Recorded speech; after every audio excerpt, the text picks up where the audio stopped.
funny thing is I've been trying to do this for like 20 minutes. My computer's like, updates. I'm like, no, not right now.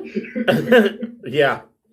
Yeah, so just a quick reminder. It's funny that you bring that up because over the course of this week, I need to fire up my wife's computer and do all the updates on it. Because, a reminder, we won't be having a game next week because I will be gone. I will be at the local VFW for Vetland from the 4th through 6th. So no game next week. I will be doing the video gaming. Play some video games? Video games with the veterans. It is a charity drive because the VFW needs a new roof. So hopefully it doesn't leak on all of our really expensive computers. So yeah, we will be welcome to Storm King Center. We will be picking up where we left off last week. If you're watching on Twitch, scroll down. You should see some tiles there. If you don't see the tiles, click on my profile image, and those tiles should pop up. Before we get started, I'd like to thank one of our friends of the Greenwater Guildhall. And for today, I'd like to thank the Speechless Bard. She and her husband make beautiful leather products for your tabletop role-playing games. Such as leather covers for your core rule books. She has a line of dice bracelets if you like to show off your geekiness. They're leather bracelets with dice cutouts, and they can be done in multiple colors and metallics and things like that. She has a rolling mat that when it's rolled up, it looks like a spell scroll. And all of her work is completely customizable. She does all the customization and artwork by hand. She's incredibly talented. If you're going to order from her, keep in mind that she is in the UK. So especially if it's for a birthday or something like that, you'll want to give yourself a little bit of extra time for it to make it across the pond and through customs. If you are a fan of our Wednesday night Traveler game, there is a link in those tiles for our Traveler website, which is done via Obsidian Portal. That website has a adventure log on it, and the adventure log is done in the manner of news articles from Traveler News Service. And it doesn't just detail what the travelers are doing, but there are stories about what's happening in the region, the sector of space as well, that may or may not affect the travelers directly or indirectly. So go ahead and give it a look-see, and if you like the content, give us a thumbs up. We enjoy seeing a fan like, and we hope you enjoy. So where we left off last week, you guys had taken control of Crom's Hold. You had rescued Duchess Morwen Daggerford, and so she rewarded you with you get to keep Crom's Hold as reward for rescuing her, but she asked you to go one step further and help her in retaking the town of Daggerford. And you learned that some time ago, since before we started our campaign, any of our campaigns together, she had been captured by Baroness Wynne Crom, and a succubus named Pencheska had assumed the guise of Morwen Daggerford taking control of Daggerford. Now, the weird thing about it is that, obviously, a succubus, she's terrible evil. But the weird thing about it is that Daggerford has really, all this time, until recently, been run fairly well. As a ruler, Pencheska's done a fairly good job. She's been just to the people. The economy's up. Everybody was happy until about 3 months ago. A number of things started happening. Baroness Wynne was making frequent trips from Crom's Hold to Daggerford, essentially what you've pieced together is that Wynne was trying. So the promise was that when Pencheska was done doing whatever she was doing, she was going to give rulership of Daggerford to Wynne. And this promise had been made years and years ago. And so it seems like Wynne was probably becoming a little bit impatient at this point. And it seems like the timetable got sped up. And so in the last about 2 or 3 months, that's when you saw the town militia of Daggerford be replaced with the Zentarim, and the city was basically put into the chokehold of organized crime. As to what Pencheska was up to, nobody's really sure. And I will be forthright in telling you, I don't even know. But if you look at your map, and I'm not sure if it's even on this map. It is not on this particular map. So just south of Daggerford, not too far south, but probably about, I would say probably about a week, 2 weeks ride south, there is a location called Dragonspear Castle. And Dragonspear Castle in the past has been problems. As to why it's been problems, nobody's really overly sure. It just has always had problems. And the last issue, and this was probably a good 15 or 20 years ago, there literally a portal to hell opened, and there were problems with devils coming out. And this was really how Morwen Daggerford ended up taking the Duchy of Daggerford. Her brother, Maldwyn, was killed in this devil incursion. And so it's devils in the area. This is not something new. But in this case, it seems like the last devils that were in the area, evidently they weren't entirely put down. And that in the long game, Pencheska has been left and has been in disguise, working her underhanded schemes this entire time.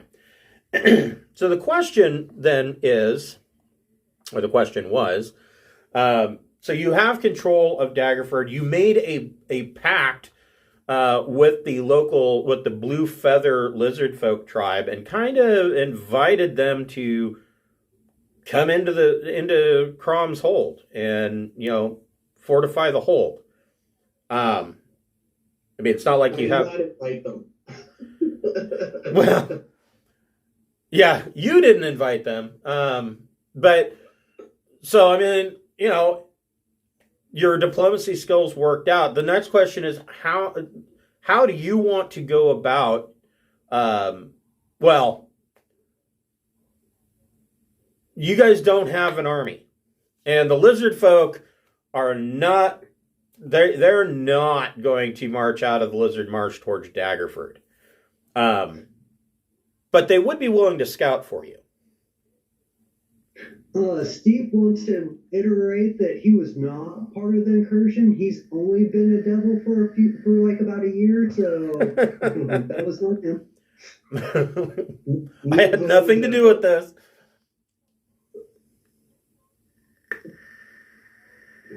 We're gonna have to be sneaky. You say, Steve, we can trust you, devil. So do you guys want to? So the original idea was, I mean, you're not at odds with Daggerford in any way. You could walk in without being molested. Well, at least not too badly. You could walk into the town. It's not like, word hasn't traveled. Nobody went to Daggerford and said, hey, Crom's hold has fallen. That never occurred. You killed everybody. We weren't really intended to survive this either, though. You do have a few of the guards that were at Crom's hold who have stayed. They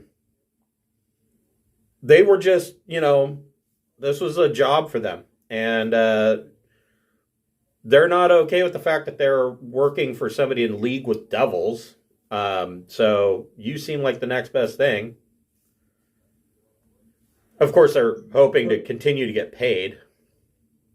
Do they have any advice though? Because maybe they could come be a guard in the town so that they don't have to be out in the smelly marsh forever. Well, I mean, once the Zentrum is kicked out of Daggerford, Daggerford has its own militia. These guys are really, at Crom's Old, these guys are more, less town militia type guards and more like these are veteran soldiers. Are we still going after the dragon, or is that still a thing? So the lizard folk told you they fed you some information. So the black dragon that is currently in Lizard Marsh has been pretty quiet, and the lizard folk tell Scaly because they share a language. It's easier for them to tell him and make it understandable. Is that so? First of all, the black dragon that is in this region is an ancient black dragon, so it's really big, gargantuan in size, but it hasn't gone out and caused any problems, and the reason for that is that it has a mate, and I forget where the mate is. I think the mate is in Highmore, but anyways, this mate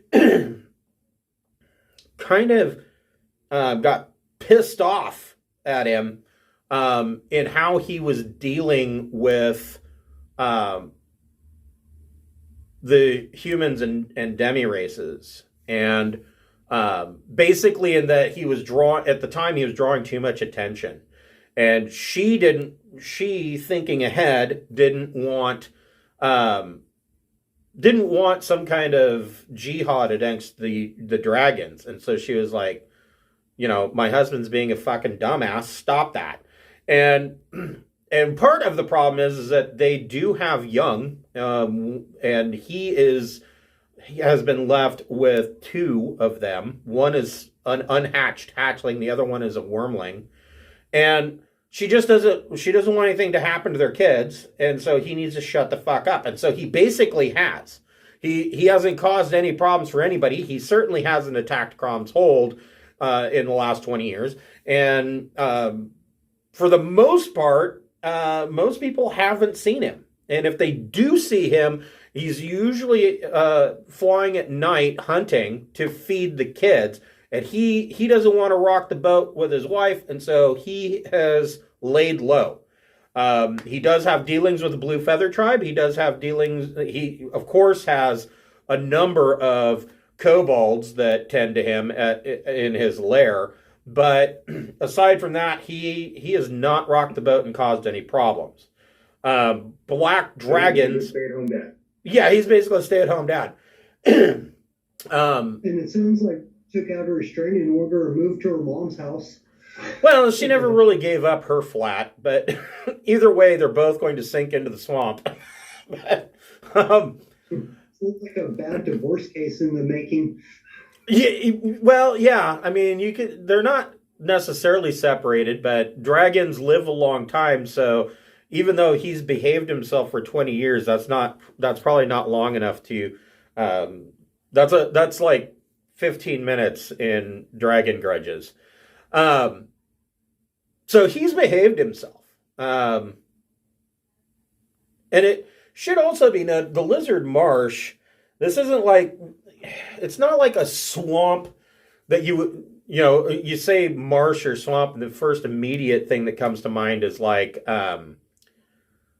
something out of Louisiana or Florida. And that's not the case. The Lizard Marsh, I would say, is more like the peat bogs of Scotland. It's cold. It's fucking wet. There are stinging, biting insects everywhere. Not so much this time of year, but they're still present. because keep in mind it is still winter. There is snow and ice on the ground, but mostly precipitation in this area has been okay. It's it's just cold and damp and wet all the time, constantly. You could have a fire roaring in your castle, and it's still damp everywhere you go. So, like I said, you can walk into Daggerford. You're not wanted. You're not at war that they know of. So, how do you want to go about this? Do the veteran soldiers have any good ideas about how to do it? Well, I guess the question is, if you go into Daggerford, do you want to go? I think where we left it off was, do you want to set up a mobile command base? And you've got two places that you could go to do that. The first, of course, and the most logical location is the Happy Cow Tavern. And the Happy Cow Tavern is owned by the Halflings. We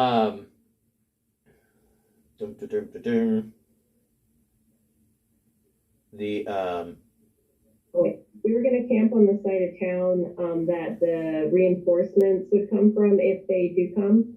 Okay. And yeah, then we can march in with them. I think that's the plan I came up with. I'm down for something else if anybody else has an idea. Did we finish everybody's side quest, or did we have any of those left dangling? You haven't finished all of them. The next leg of the side quests from here is and I mean, of course, if you don't want to help with Daggerford, you don't have to. You could leave Morwen to deal with this on her own. She's more than capable. She could travel north to Waterdeep and she could get an army and move in. Is it part of one of the side quests? Or did we just jump into a different main quest? No, this is still a side quest. The next leg of your side quest will take you quite a ways away. Because, and if you remember, it was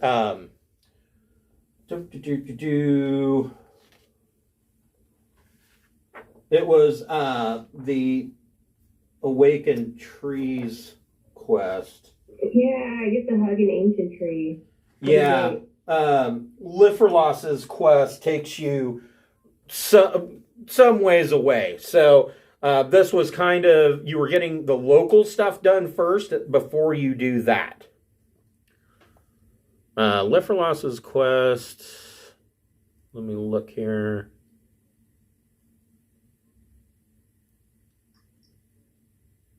Yeah, so Lifferloss's quest is going to take you all the way to here.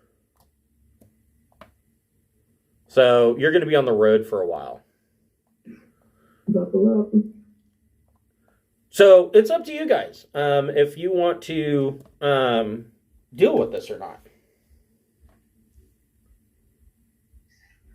Well, the succubus is the one that sent us off to Cromshold with the fake story of a dragon attack hoping to kill us. So I don't know if we want to leave her out there to create more havoc for us. That's a good point. Yeah. We can go stop her up. That sounds fair. But we could report back that we've got news about the dragon attack, and then maybe we get an audience and we set upon her in the throne room. Well, of course, the other big benefit of going after Pencheska and putting an end to this is that you will have the forever gratitude of Morwen Daggerford. So there's that. And the Hardcheese family. They'll be pleased. And the Hardcheese family. Yeah, the Hardcheese family is going to love you too. So this is the map of Daggerford. If you remember, the River Shining Tavern is down here. Now, the River Shining Tavern was the second option for places to set up a remote base of operations, and the reason if you remember, River Shining Tavern was the setup for the Zentarim.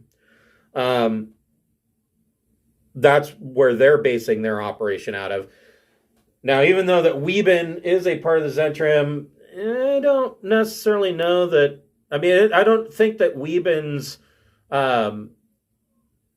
affiliation with the Zentrim is going to play into it too much. These guys are in it to win it. To use their Zentrim full right now. Right. So, I mean, it's not going to benefit you in any way.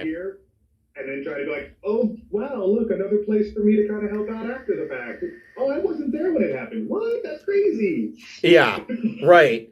So, yeah, the Hard Cheese family owns the Happy Cow Tavern, and that would be the most logical place for you to set up, if you want to skulk about and whatnot. And like I said, you also have the lizard folk that can do some scouting for you. But they're not going to take part in the assault.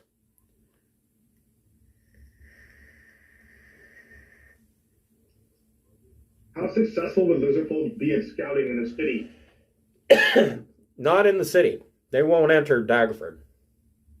Oh, okay, so they're going to scout around the city. Correct. Okay.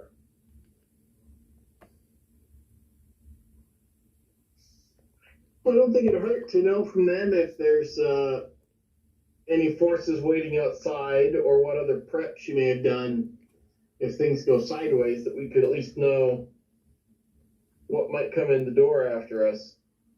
Okay. For scouting purposes, Steve can go invisible and do a quick fly around and report back also. That's true. Okay. So the lizard folk kind of lead you guys out of the lizard marsh, which is good for you because they are able to show you paths and areas through the marsh that are, harder ground. And so you're not traveling knee deep in mud the entire way. And you're able to make it out of the marsh in half the time that it took you to come in. And when you reach the edge of the lizard marsh, two of the scouts break off and go opposite directions, kind of scouting out and around the local area around Daggerford. Steve, you take to the sky, and Steve, make a perception check.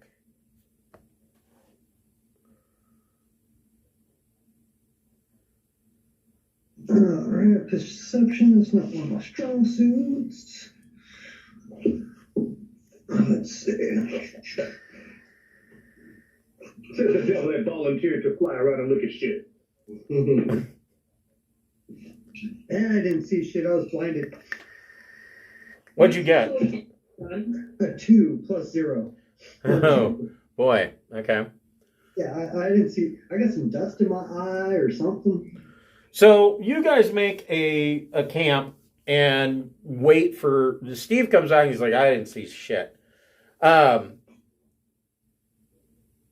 Actually, Steve, because you were flying, make that roll again. I'm going to give you advantage on the roll because it's really hard for you to miss this.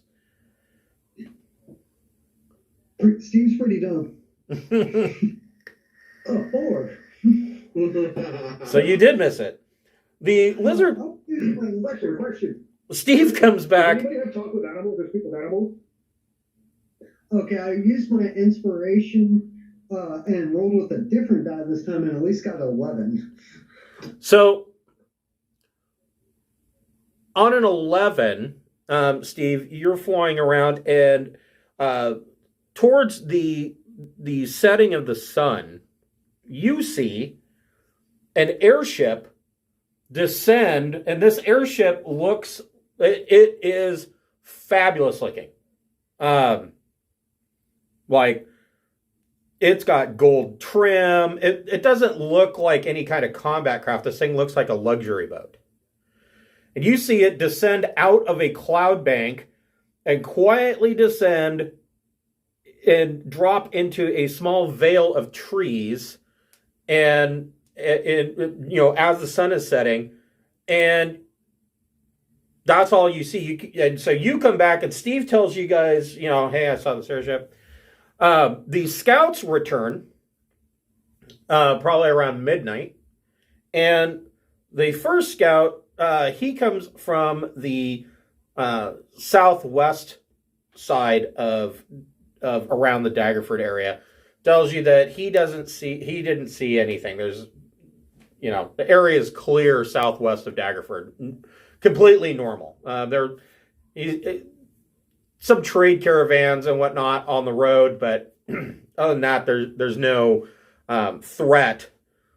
The scout from the northwest end, however, also reports seeing the airship, and the airship disgorged not a small group. It was probably, let's see, how many were there? There were he counts 10. He just describes them as 10 mercenaries or adventurer types, led by a female dwarf carrying a flaming battle axe. Steve also wants to tell the party that if he gets half a chance, he is going to steal that airship. It's pretty. We even had a question about speak with animals. Did you wonder if we have the spell, or were you going to cast it?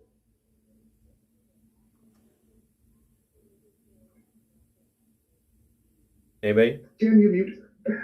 Stupid mute button. I was wondering if anybody has that spell/ability, and then if they had it, would my wing snake be able to communicate basic stuff to them, like, there's a crap ton of people over here, or things like that? Well, I do have, beast sight, too, so I could use that, and then just send my Trussum up, and then I can use its eyeballs to see stuff, but I think Steve probably saw whatever we're supposed to see, probably. Yeah, Steve and the scouts report that the airship landed, and the airship landed, disgorged these 10 mercenaries, and then the airship lifted off and left. So it left these guys there, and they seem to start to skulk through the forest towards Daggerford. They're about a mile to the northwest. Other than the one with the flaming axe, did they give us anything else about them? Or was it like, oh, there's 10 of them, and one of them has a flaming axe? The scout describes the dwarf with the flaming axe as wearing extremely shiny armor, carrying a kite shield, and a holy symbol. It would be a shame if someone heated up the metal of that armor. Yeah, that would be awful. Or it'd be a shame if we told them they're going to work for a succubus and they might help us in displacing her. Maybe. And they're marching in a stealthily manner towards Daggerford. They're not taking the roads. Wait, is this the help that got requested by our friend? Or am I? I don't think so. No? Okay. All right. I don't know. Maybe not. Maybe we should They're go coming from the northwest, right? Correct. So, here, let me bring up. Supposed to go from the south? Let me bring up. We should send a peon up to talk to him and see if that guy lives or dies.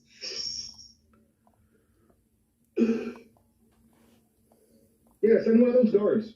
So,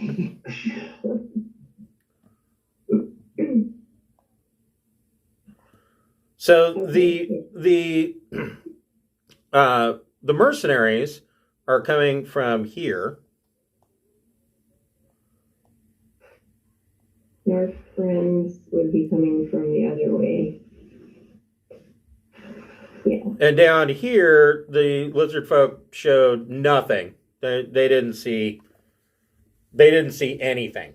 But these guys they're not taking the road, and so it can be safely assumed that they're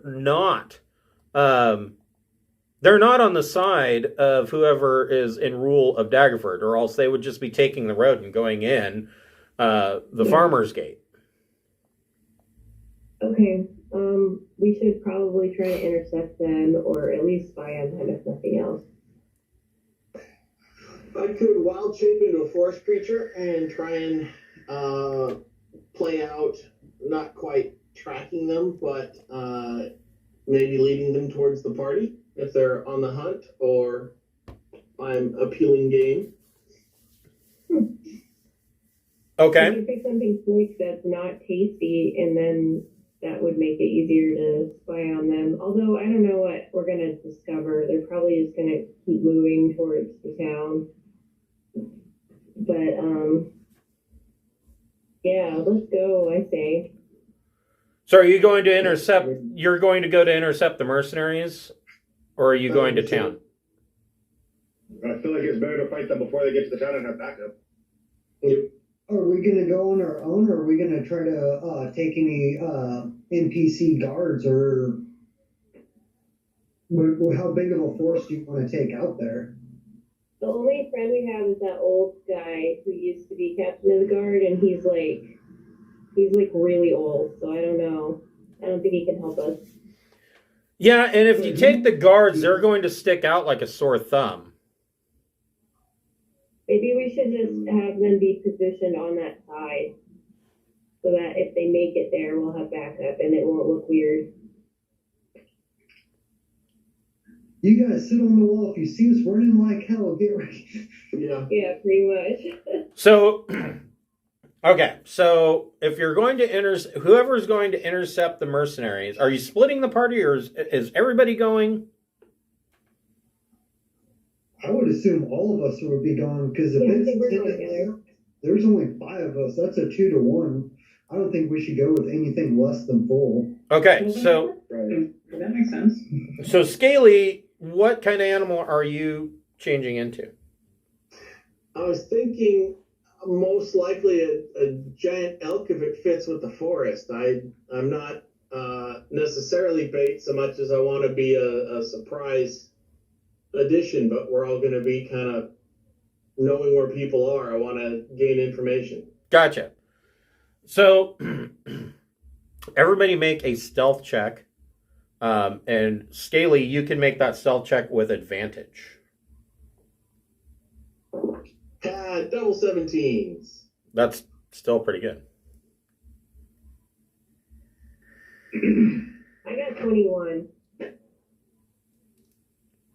What about Cletaris and Okay, Steve? Steve got a 19. What'd you get? 1 second. Now don't forget, Cletaris is in plate, so she's at disadvantage. I'm sorry, what was your question? No, apparently Clotaris is singing the song for people as we're sneaking around. Oh, okay. And what did Weeben get? About 20. Okay. So, you approach this party, and Scaly in elk form. Scaly, make a perception check. We make sure if the elk has better perception than I do. Nope, the same. Soft 20. Okay. So the makeup of the party that you're able to see, they are kind of fanned out to help hide them. The female dwarf is clearly a paladin. And I'm trying to remember who the god was. Yeah, I'd be interested in what her holy symbol is. How dense is the forest for flight purposes? There are patches of trees rather than and large tracts of open land, so it's not a dense forest. Oh, okay. Hold on here.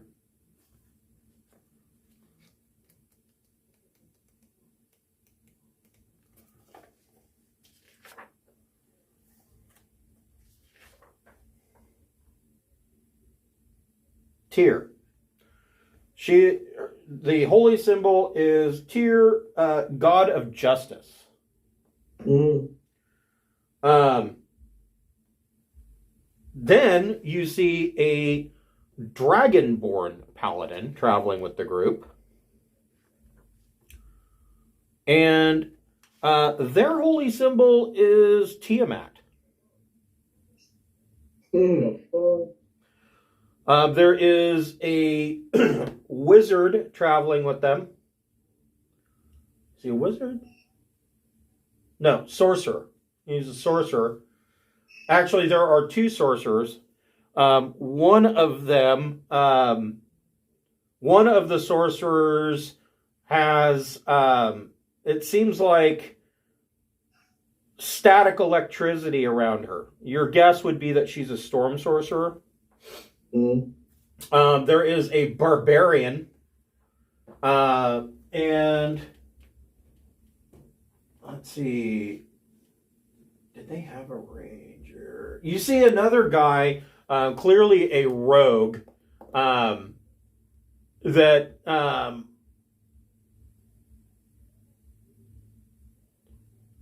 looks like a rogue assassin. So your guess is that this is less of a merc company and more of a band of adventurers, very, very similar to your own. They all seem to be extremely well equipped. Like, there's clearly magical weapons all over the place. Like I said, the dwarf is carrying a flaming battle axe. The Dragonborn's sword is exceptionally special looking and glows. And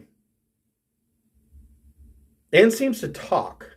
You can overhear the Dragonborn having a conversation, a whispered conversation, and there's nobody else around, but he's being answered back.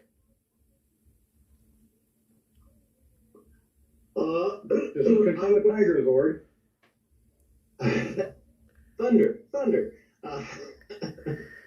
I'll return back to telepathy range with the party and convey the detail I've seen, that I don't think we're gonna roll them for their gold, and I don't think they're hired by the succubus because of the mismatched holy symbols. But I don't think we want to jump them. Maybe someone with persuasion should enter into conversation, and I'm an elk. I'm an elk.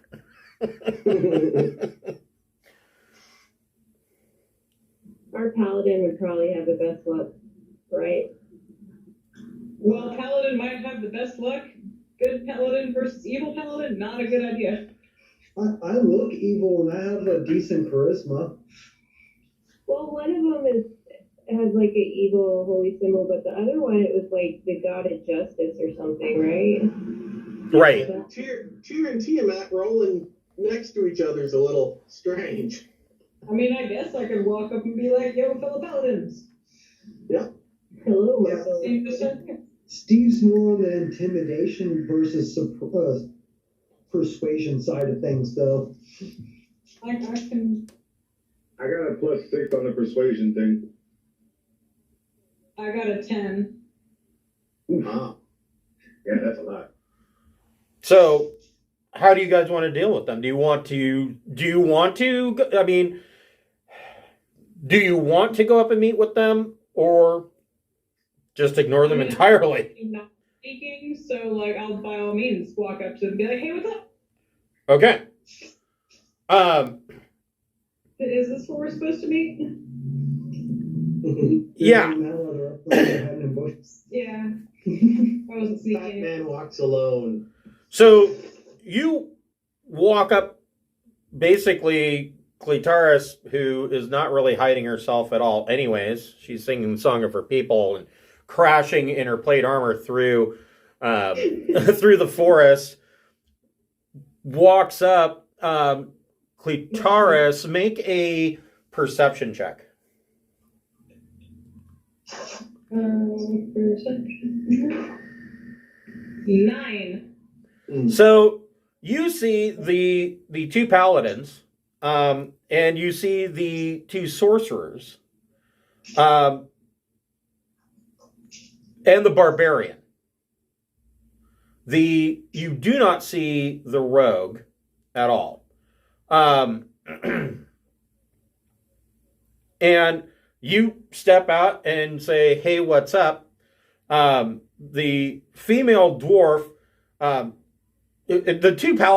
female dwarf and the dragonborn are crashing through the forest just as badly as you are.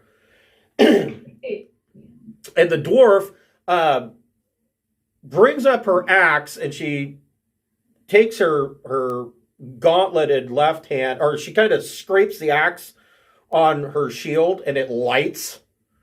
And she holds the shield up in front of the dragonborn, basically kind of halting him, because he takes a step forward. And she says, "Who are you, and what do you want?" Hey guys, sorry I'm late. I think I missed the memo. Is this where we're supposed to be? The dragonborn says, "You didn't answer the question. Who are you, and what are you doing here?" And you hear a third voice, sounds like it's coming from the dragonborn. You hear, "Don't trust her. Don't trust her."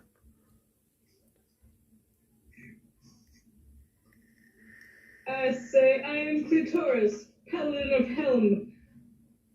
I'm here to assist. Like I said, I missed the memo. Were we supposed to meet here? Am I late? Weeben, make a perception check.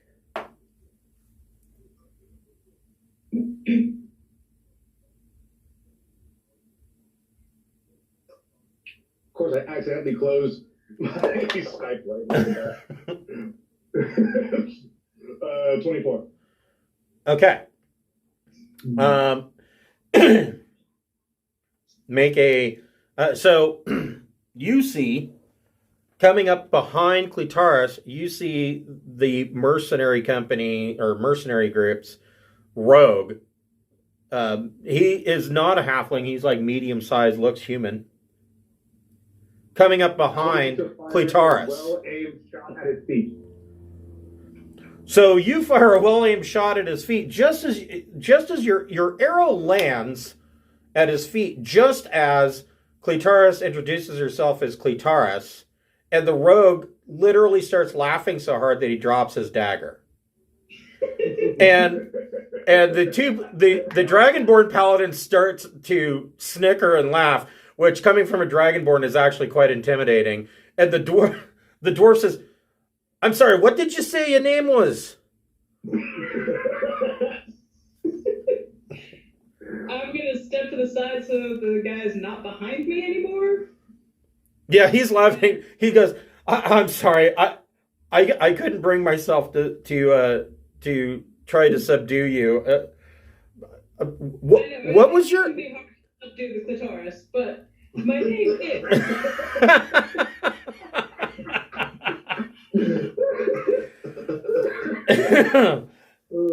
This, of course, starts to make him laugh more.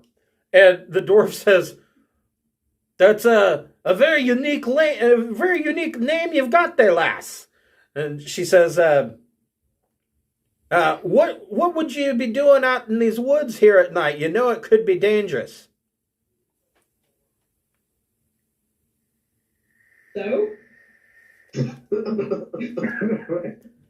Weeben, you're now clearly there. What do you want to enter this discussion? Yes. Why dangerous for whom, and why would you speak up on her with such noble characteristics you have? The Dragonborn paladin says, "We asked you first." Smokey and Steve, what are you doing?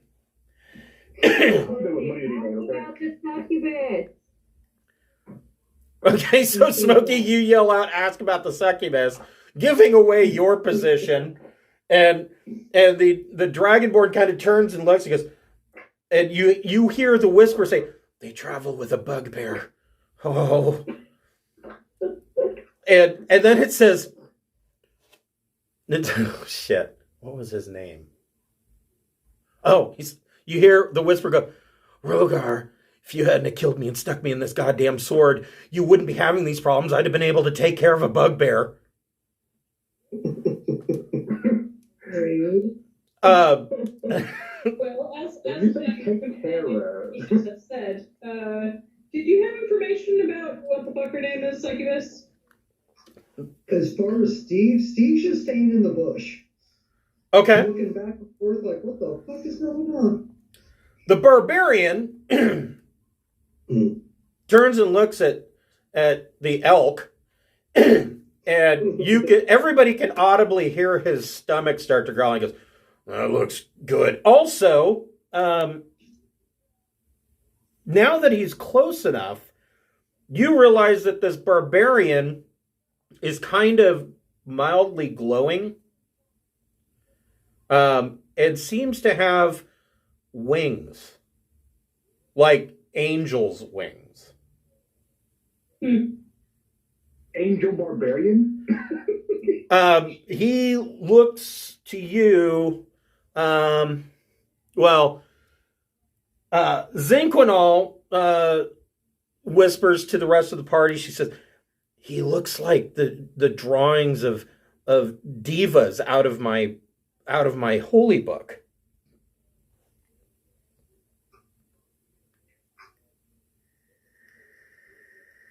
And she opens up her prayer book and shows you.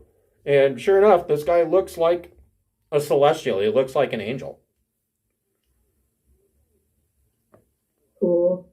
I'm so confused why a celestial is traveling with paladins of Tiamat. Hey man, weird shit happens when you adventure. True story. And trust me, True story. their shit was really weird. Steve will use the cantrip message to send a message to Clitoris and tell her, I've read the Bible, don't trust angels. Yeah, that's no shit, is it? Yeah. Totally doing like the devil on the shoulder. They'll pretend to be poor people and then destroy your entire city when you have the butt sex. They will impregnate you without your knowledge. Yeah, I mean, like, angels are assholes, pretty much, but, So, the dwarf, kind of drops, or kind of lowers her shield, and she says, wait a minute, how do you know about Pencheska?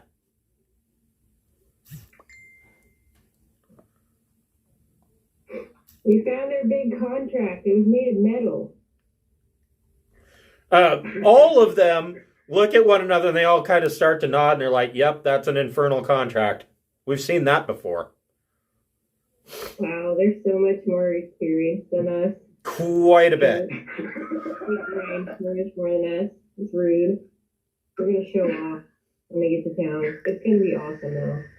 So, they tell you, they don't really, or did they? They are the After Dark adventuring company. And they tell you that you guys kind of set up a small camp.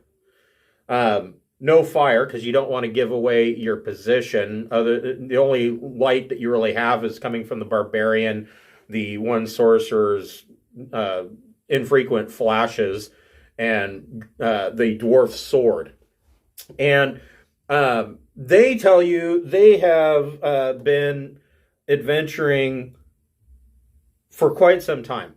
They have traveled from Waterdeep all the way far south as Chult, all the way from there to Baldur's Gate. They did a little bit of time in Hell in Avernus, and they kind of point over at the barbarian. They're like, that's kind of how that happened to him. And the dwarf introduces herself as Gerda Battlehammer. And the Dragonborn is named Rogar. The elf sorcerer is named Venthros.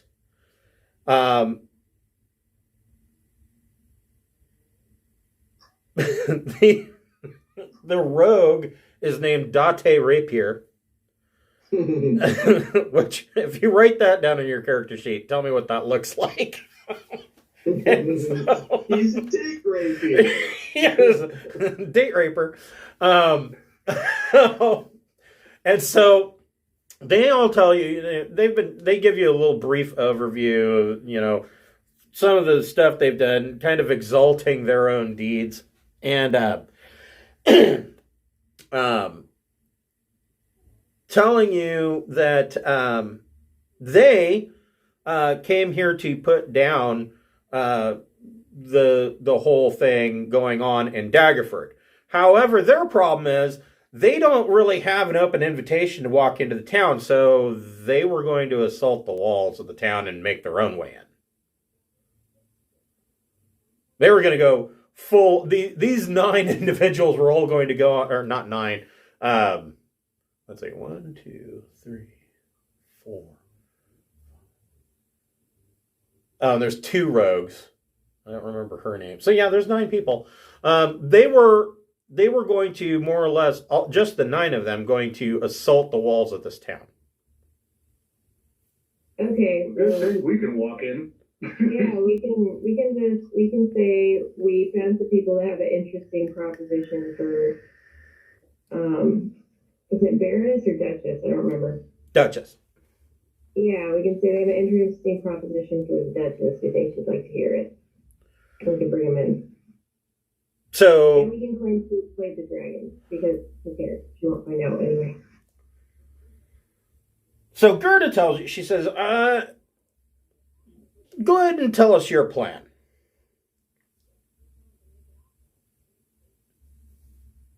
Did we have a plan? Our plan is to bring you guys in, and then we all fight together, I guess. So for the first round, then we just kind of improvise after that. So stepping out of the forest with, kind of, she's been hiding herself. And of course, now leaving she armed herself as well. She's wearing plate armor, has a sword, a shield.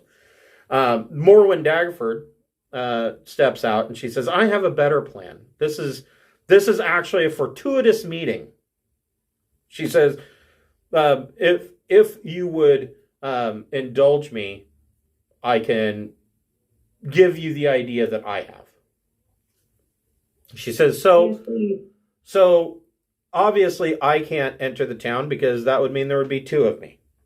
And these fine fellows, ladies and gentlemen, can't enter the town because it's pretty obvious what they're here to do. Your party can enter the town. So she says, I propose a 2-pronged attack. And yes, you did restock your arrows, Weaven.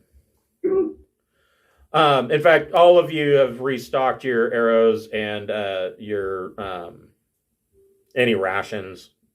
All of that was available at Cromshold. She says, I propose. Take her with us and go soap opera style and be like, she's the evil twin. Yes. Yeah, that could end fairly badly. That's never a good idea, except on soap operas. The true, That can't backfire at all. the true one, no, because she had amnesia.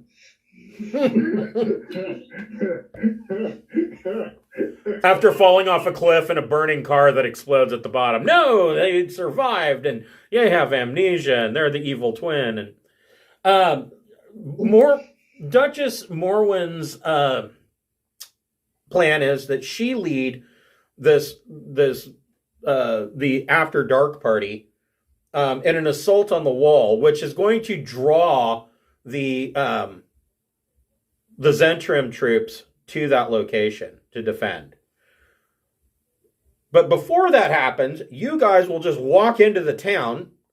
You can set up your base of operations at the Happy Cow, and then you can, once the true battle starts at the wall, you can assault the Ducal Keep. or the castle. And that would be advantageous because you would already be inside.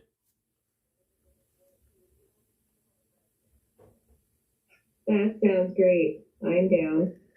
Let's do it. Steve could probably offer to do invisibility on Morrowind if she wants it. Also, I don't know. I can. It will burn my last spell slot, warlock spell slot until we take a short rest. So you guys have had a long rest. So you have all of your spell slots and hit points back. Okay. Well, either way, I still can only cast that spell twice a day. Right. Well, I can cast any spell twice a day from that list. So I mean, I can, but we can't do it too much. Okay. Yeah. Never mind. So you guys enter Daggerford, and of course it's at this point now it is early morning, and you come in through the farmer's gate because that's the closest. Do you want to come in through the farmer's gate, or do you want to come in through the caravan gate? Which the caravan gate would have been the direction you probably would have entered if you were coming back from the Lizard Marsh. Yeah, let's do that to keep our story straight. Okay. So you come back in through the caravan gate, and the guards there, they're checking, doing their typical routine of checking carts that come in and go, and the guards kind of look at you and they're like, "Oh, we didn't expect you to be back in town so soon. How did things go at Crom's Hold?" It was easy. They're like, "Oh, well, good. Welcome back to town." And you guys wander into town and head to the Happy Cow Tavern. And hold on here. So you get back to the Happy Cow Tavern, and immediately as you enter the tavern, Lily, Lily Hardcheese, the halfling barmaid, comes running up and she says, "Oh, thank goodness! Have you been able to talk to the snail and see about giving the Hardcheese family some leeway on their money lending?" Well, the snail's dead. But the quest is coming to a thrilling conclusion soon, this afternoon. She says, "Oh, thank goodness! So this will be so good. We're starting to have problems paying our debts." Yeah, I think it'll work out okay. Can anyone reassure her more? So if you remember, the snail was killed in the combat at Crom's Hold. Yeah, I said snail's dead. I think we should reassure her that we didn't kill him. So, like, he just happened to have died because I made him come along with us. Yeah, when you first say, well, the snail's dead, she's like, "I didn't want you to kill him," and she seems horrified at that idea. No. Collateral damage, please promise. It was a guard at a keep. Didn't like him. It was a whole thing. But he's gone, so we're not sure who's going to take over. But we'll still help you and try and make sure you aren't indebted or you aren't having to deal with the Zentrum. Okay. So she says, "Well, the deal that we had still stands. You have rooms here at the Happy Cow for as long as you'd like. You guys are in the tavern, kind of,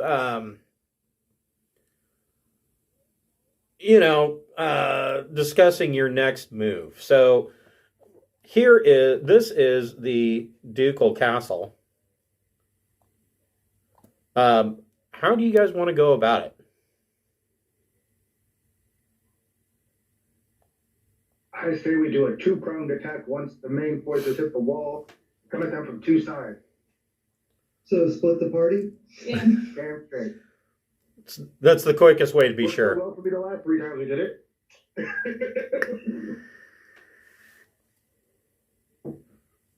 So There's only 5 of us. That's a great idea. So you want to split the party. We've been talked out of this stupid idea by the rest of the party. So the one thing you do know, Steve's gonna stay in what you guys gonna. So you do know that Sir Istival is in Lathander, usually in Lathander's temple. He is a paladin of Lathander, and he also was originally responsible. His original duties, and he's kind of been relieved of those duties, was to help train the town militia. And so since the Zentrim have taken over, he's had nothing to do and has been spending all of his time in the temple.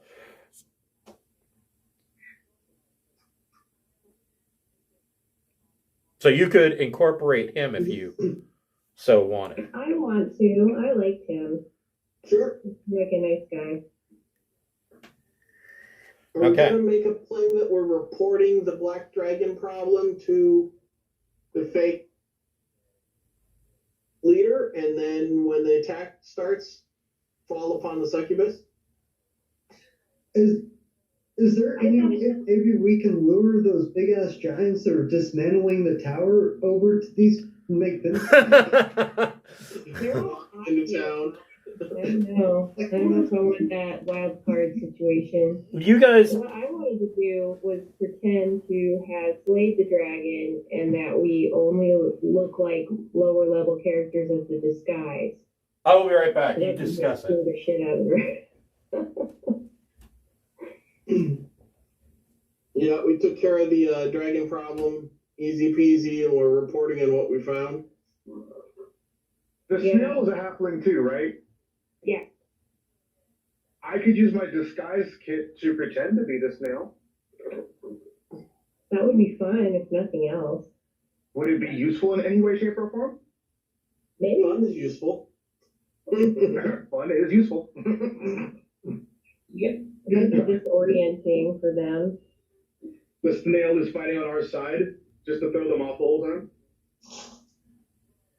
Yeah, the snail's going to disband the Zentrim in town and hand it over to the paladin. That sounds like a great idea. How are you at forging signatures? I have a 6 at deception. All we gotta And find a Kenku, and then they can do it perfect. my performance isn't so great. I'm only a 3 at performance.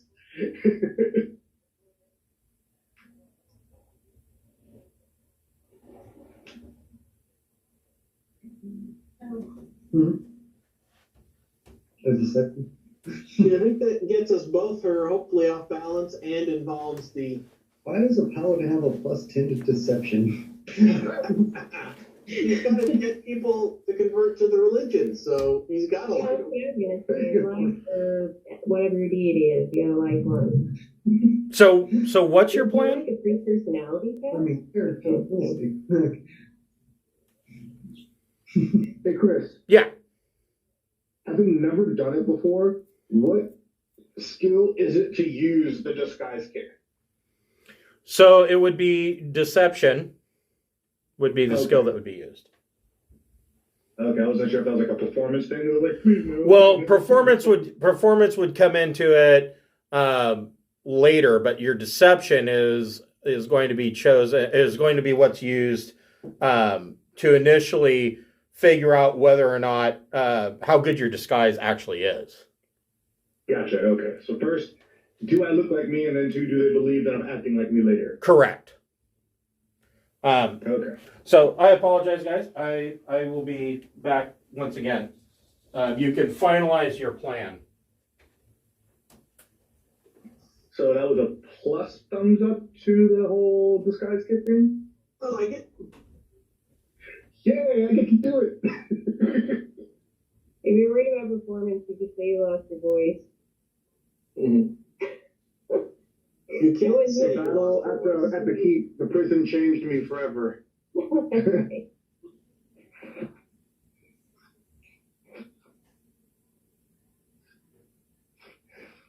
You'd be changed too if you ran into a damn devil. And not this pot-smoking one over here.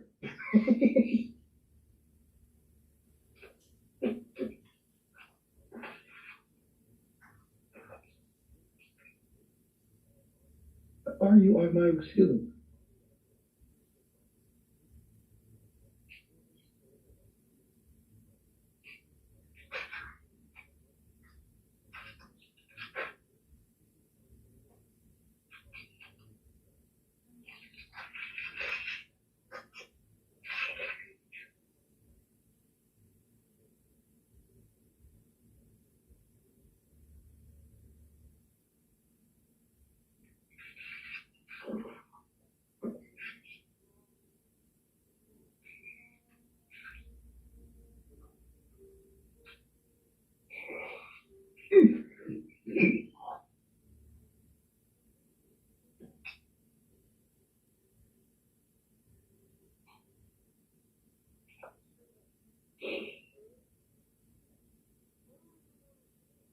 So we got the. I'm gonna dress up as the thing, and we're gonna get the guy from the temple. What else is the plan?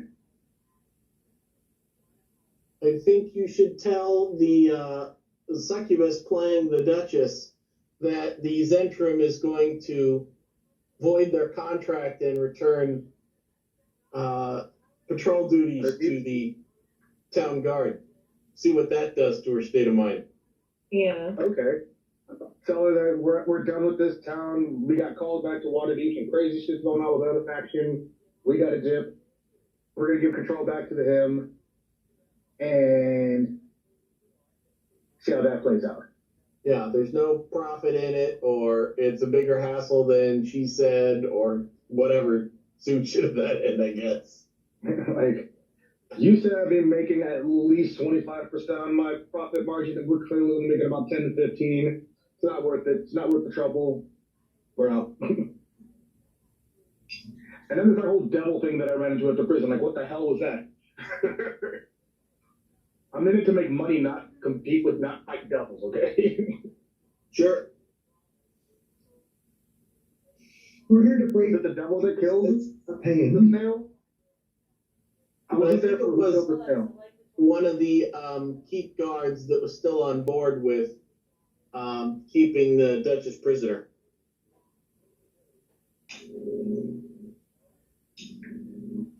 Did you guys know the Duchess was there when you went?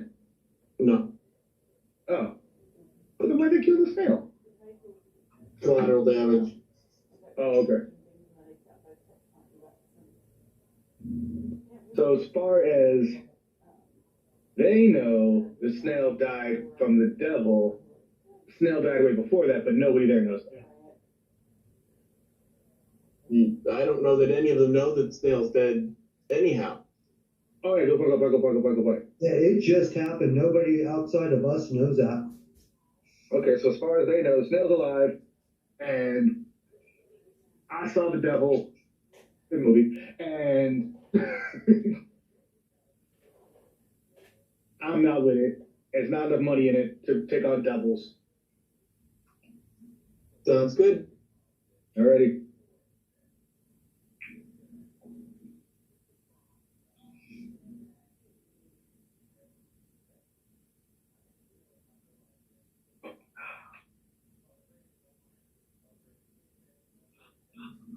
We have the beginnings of a plan, and that's all we ever have.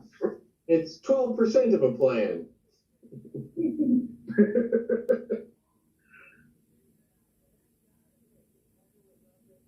12%'s better than 11. Yeah.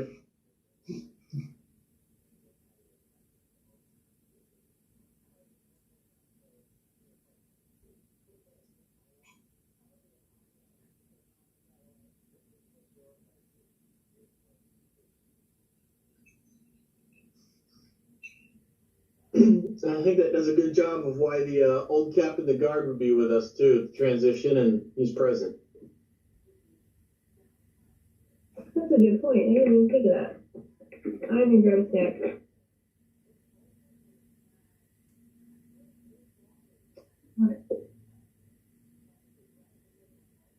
Yeah. 2.5, please. Oh, you can go your own, please. I'm gonna go get cider real quick. The other thing.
Back with a full mug of cider.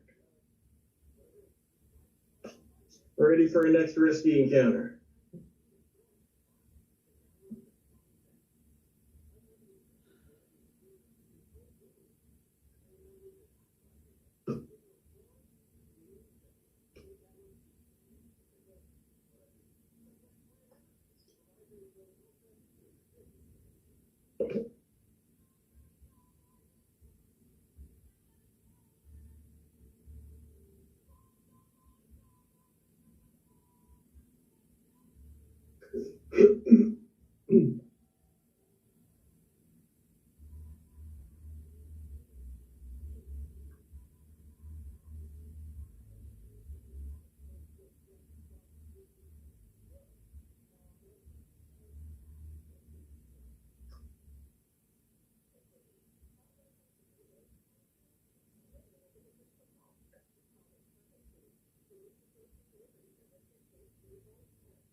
Yeah, I kind of figured this other party was one of the other game sessions come back around, but I didn't recognize if I was part of that, so I didn't know people's names. I had that impression too, real quick, but I was like, do we know any of these people?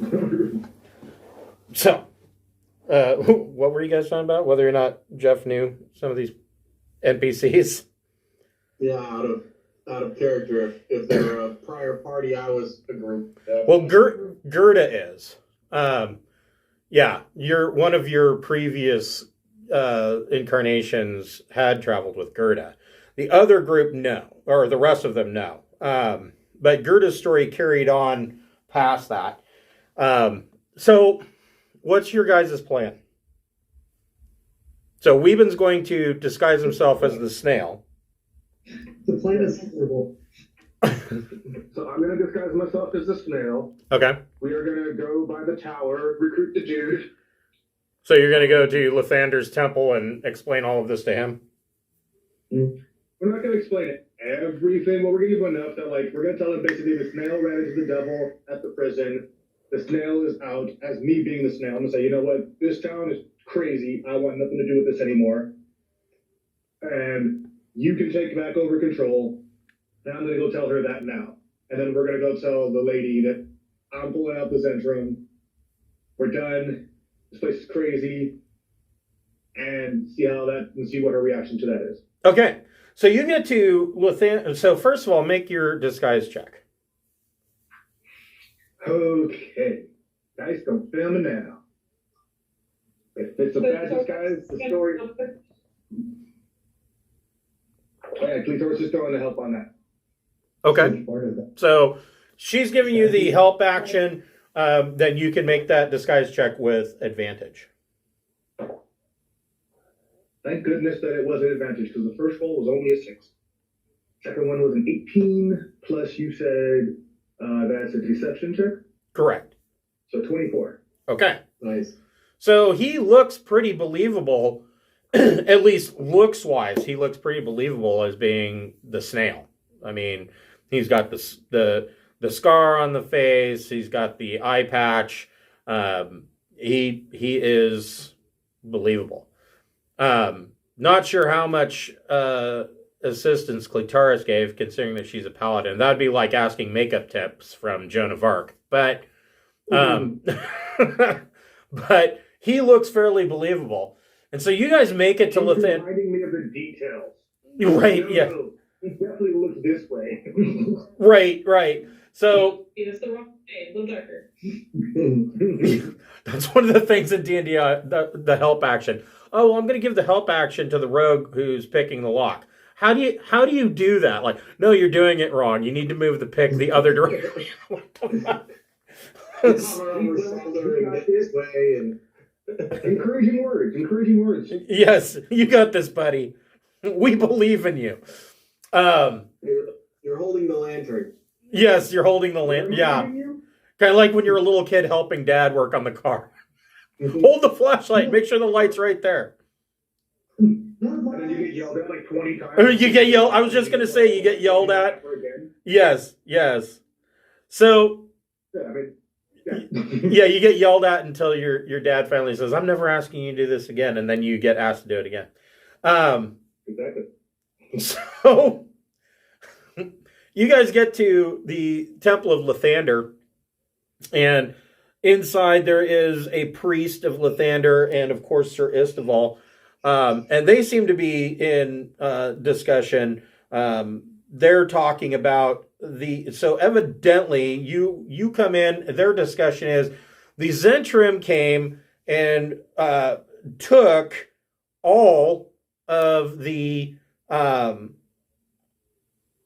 offerings that were made to the temple.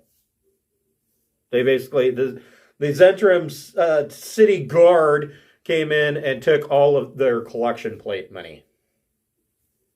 And so the priest is, in a tizzy with Sir Istival, and Sir Istival's like, don't worry, I'll go, I will talk to the Duchess and see what I can do about rectifying this ghastly situation. This is completely uncalled for.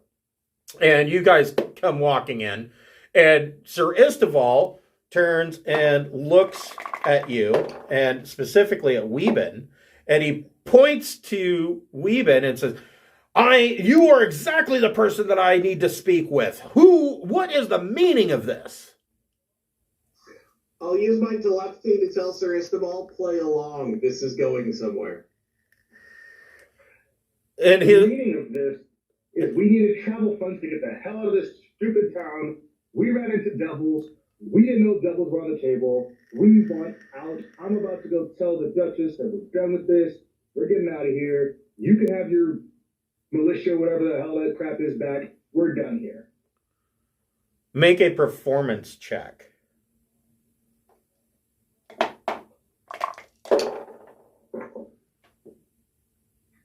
$15.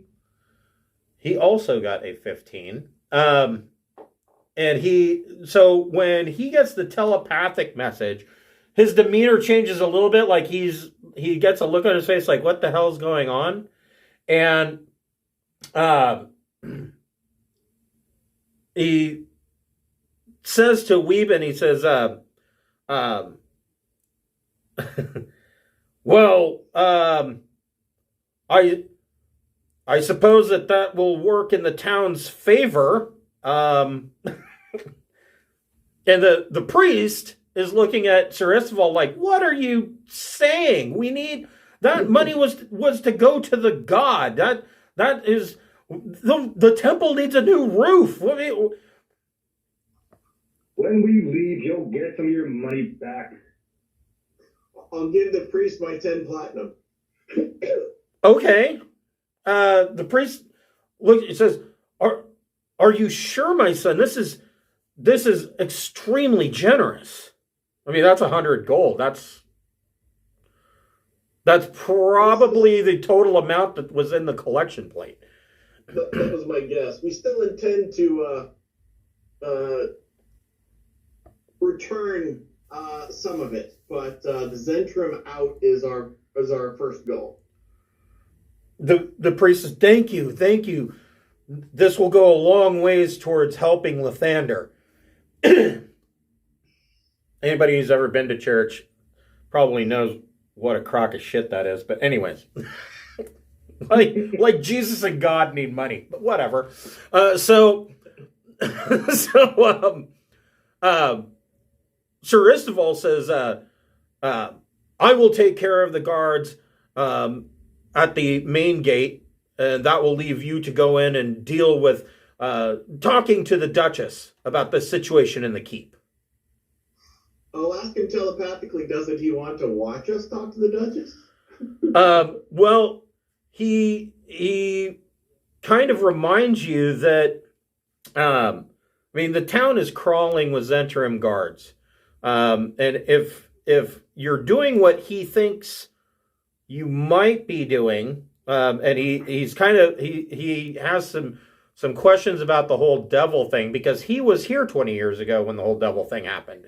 He reminds you that those guards are going to be under the sway of whatever's in that castle. And so somebody's with some authority is going to have to be here to kind of hold them off, or else you're going to have a slew of guards coming at your back. Okay.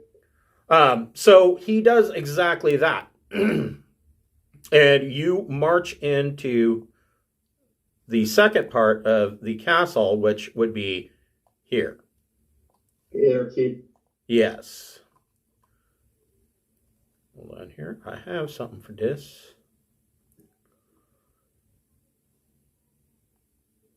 It wasn't until Thursday I was like, fuck, I got to come up with some more maps for the keep. Because I know where this is going, since I sent you there. These guys don't need to be hidden.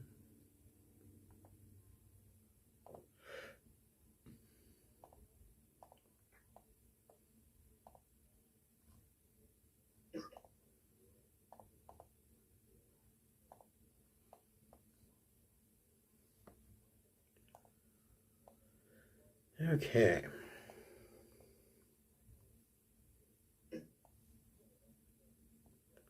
And also, I put the grid on the map. The grid is exactly as it should be. So, of course, the metric or the meter tool works perfectly fine. But for those that like to count squares, feel free. I like counting. One bad guy, two bad guys. Are we still level 6, or did we finish with level up? You are still level 6. Just want to make sure for hit points and stuff.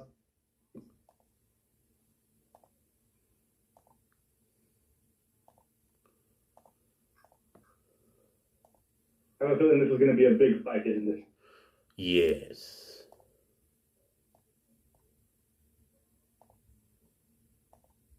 Well, I mean, probably.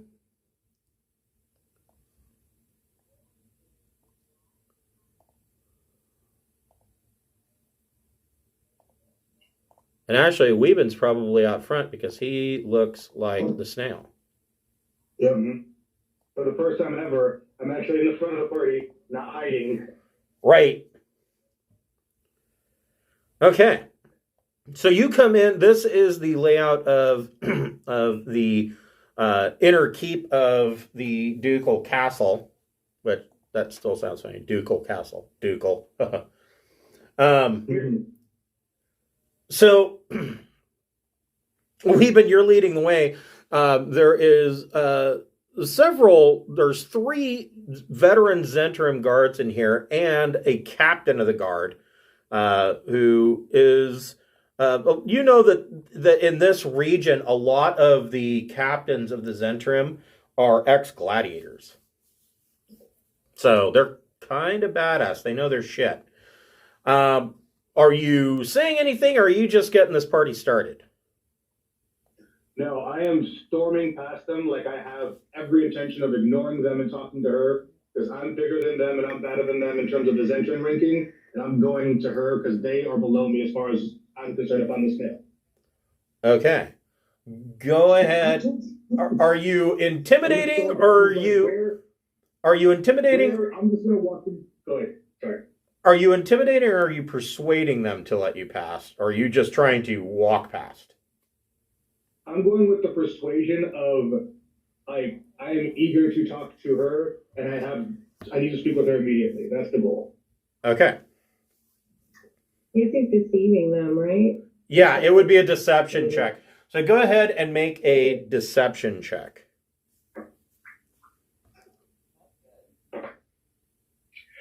Thank you that I get to roll a reroll of 1. Thank you, luckability. Let's change up the dice. 19. Nice. Okay.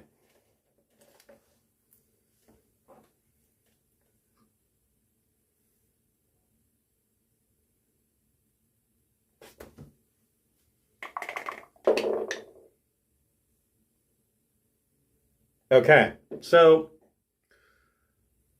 you storm in. This guard out front here, so you make it to here. Oh, there for a second, I was like, why am I putting Steve out front? But it's not Steve, it's Cletaris, which is pretty much what I wanted to do. That's the exact opposite thing Steve would do. Right, yeah. Steve's not going to do that. You make it to about there. The guard holds up a spear and says, "Wait, what? And you lay in about how you're going to speak to stand aside. You're in charge here. Blah blah blah." From up on the roof towards this area, you hear, "Stupid idiots!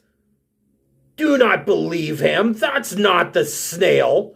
And you see a bony, like, spiked tail come down off of the battlements from the roof, stab this guy, and kill him. And lift him up, and the guy's dangling in the air from the spiked tail, and from the rooftop you hear, "Kill them!" And so, To the alien. So much for deception, guys. well, deception can only get you so far. Got us past one wall and row of guards. Right. As a free action, Steve will use the cantrip message to that thing and tell him, mind your own fucking business.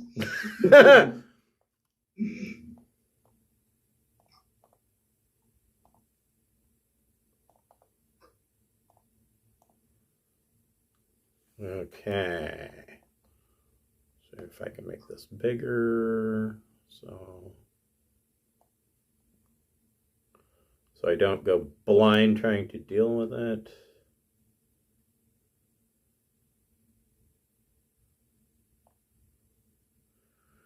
So I don't know if you heard, Roll20 got a new CEO, and they are looking to make some changes and bring Roll20 into the modern age. So I'm hoping, I'm semi-confident that maybe all of the bitches and complaints that I've had about Roll20 over the past 3 or 4 years maybe addressed, or at least some of them. That would be very nice.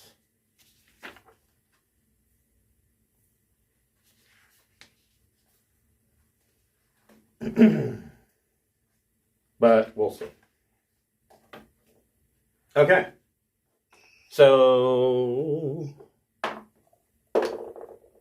that sucks.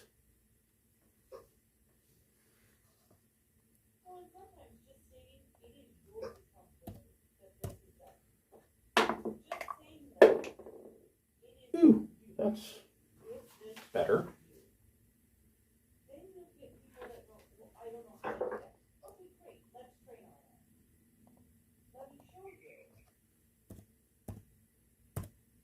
All right. So yeah, you guys can roll your initiative.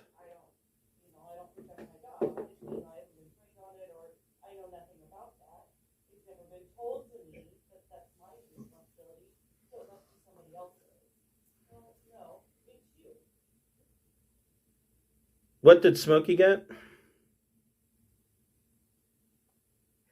I just rolled, sorry. Oh, no problem. Cool.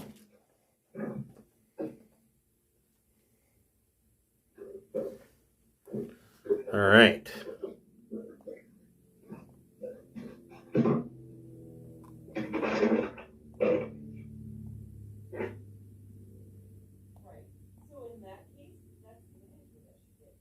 Between Steve the Devil and Weeben, which one of you wants to go first? Either one.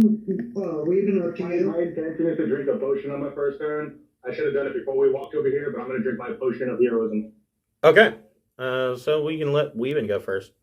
That way, if Steve wants to open up with something flashy, he can. So the veteran Zent guard right here is going to, obviously, since, the option is to either do something about you or get stabbed by a bony tail, he is going to attack you.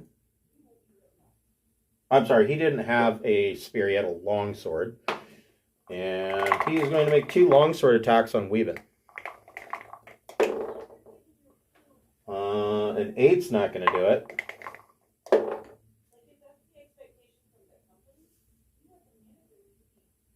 13's probably not going to do it. Nope. This guard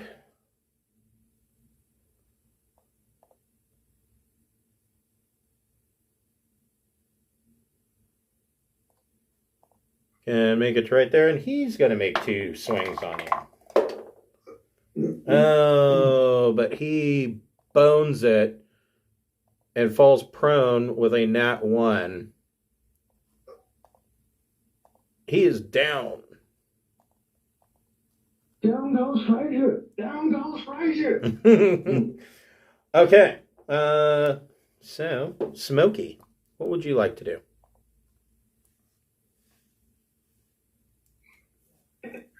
Let's see. Okay, I can go over there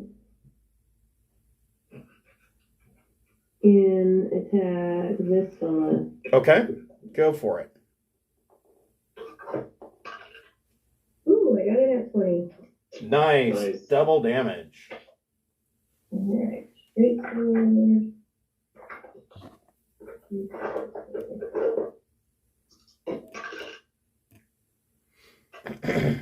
It's 20. Holy crap. Yikes. Yeah. And if there, I got a second attack. Yep. A 16 ranger. hit? A what? Does a 16 hit? It does not. Okay. Well, So a ranger with a greatsword. I never would have thought of that before, but that's pretty nice. All right. Anything with a bonus action or any additional movement? what is that thing there? That is a gladiator captain. Okay, that's where the 100 mark goes then. Okay. So he... And that's all I can do with my turn. Okay. Cletaris, what would you like to do? Cletaris is gonna get over here. Okay. First I'm gonna mock the guy that's on the ground, and then I'm gonna stab him in the face. Okay. You have advantage on your attack.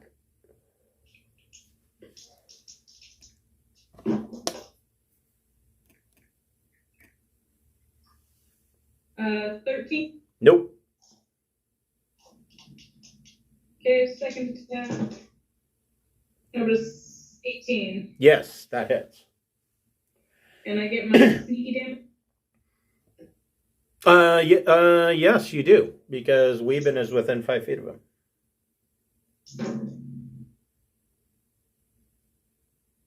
So 7 stabby damage. Okay.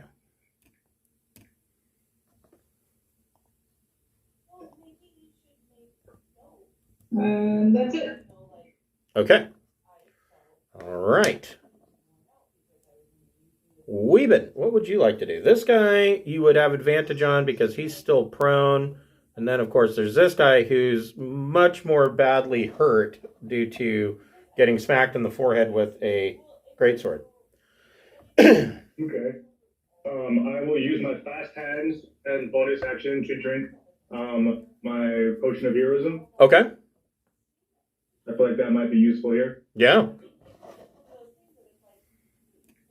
So let me just delete that out of my inventory and give myself those bonus 10 hit points, temporary hit points, and I have blessed for the next hour. Okay. So an additional 1d4 on attacks and saving throws. Sweet. All right. You said one of them is, well, the one that's more hurt, I'm less worried about it. I think between the advantage and the bless and everything, I can probably do a lot of damage here. Yeah. So you want to hit the guy that's prone? This guy? Yeah. Just take that one out of the equation altogether. Somebody else can finish off that one. Okay, go for it. Advantage. Am I advantage? Oh, yeah, because he's on the ground. Right. Yep, he is prone. Okay, well, let's hopefully actually roll decently here. Where am I? Oh, here it is. 13 plus 7 for soft 20. Yes. Sure. Alrighty, and then I get my sneak attack. So that's 1d6 plus 3d6. 7, 13, 15, 22. Okay. He's not dead. Bonus action? Bonus action was to drink the potion. That's right. So he's not dead. Weeben jumps on the guy and stabs him like he's a snitch in the big house. Steve the Devil, what would you like to do? Wait. I still have movement, don't I? Yeah, you do. What size is this creature? Medium. Medium. Okay. So I can go past him. I know it provokes the attack of opportunity, but I can't move through his square because I have the small halfling thing going on. Yes. So I will take that attack of opportunity to go here to open up this space for other people moving. Okay. 17 to hit with a attack of opportunity. It is. Okay.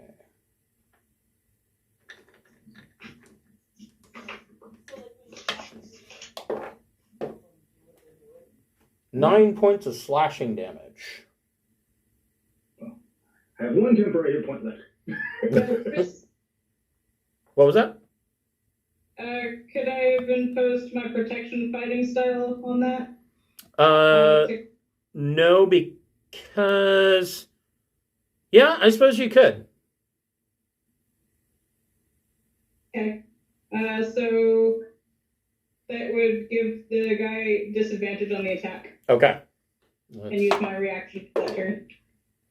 So no, Weeben does not take any damage because the sword clangs off of Cletaris' shield. Thanks, Cletaris. Steve the Devil, what would you like to do? Burn everybody. That thing that was up in the air, it hasn't come down into the courtyard yet, right? No. Can I clearly see it? No. You would have to fly up to see it. Okay, and it's over here-ish, correct? Roughly, yeah. You know that it's coming from this rooftop. Oh, okay, from that rooftop? Yeah. Then, yeah, Steve, how high is this wall? 20 feet. Okay.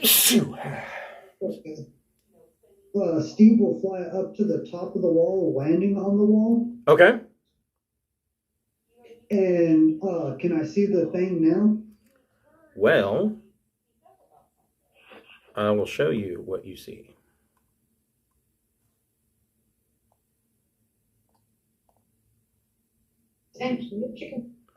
Because if I can see it, I'm going to whip it with Eldritch Blast. So you see, flying up to the top of the wall, this is the rooftops. You see over here that there are 2 bearded devils, which are medium-sized, and then this is a bone devil, which is...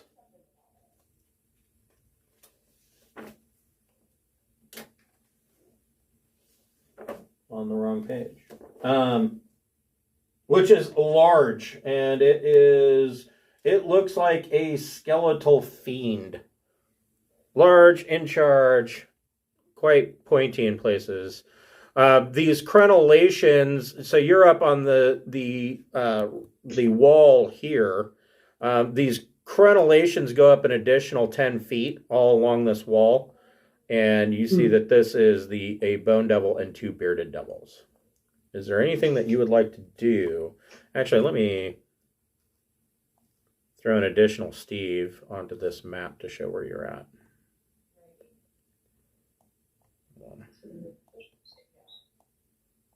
Yeah, multiple Steve. So yeah, what would you like to do? Let's see. That's not too much. Separate their party.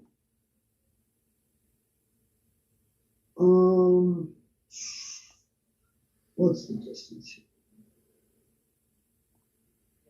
30 feet. I think I could do that. I'll burn that. I'm going to use one of my Warlock spell slots. This spell. Okay. Centered pretty much here. Okay. Right in the middle. So like right there? Yes. I'm going to cast a darkness spell for a 15-foot radius. So I'll take up most of that rooftop. Okay. So you're casting darkness? Yes. Okay. Let me double check that's within range. Yeah, it's just in range. I'd actually have to center it on this guy.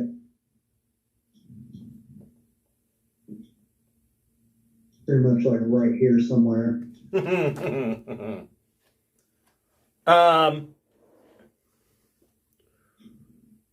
So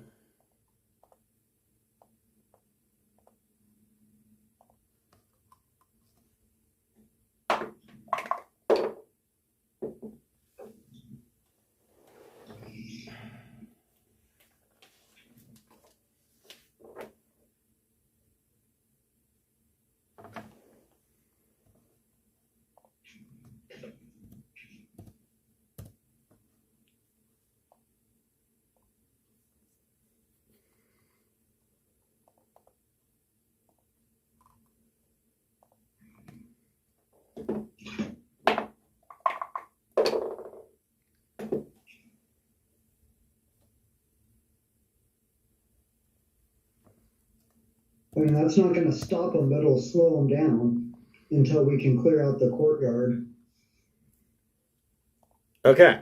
So anything with a bonus, we'll get to the results of that in a moment, but anything with a bonus action.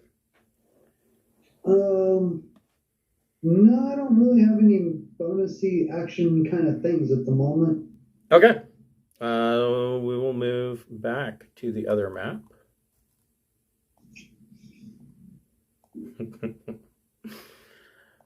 Scaly, what would you like to do?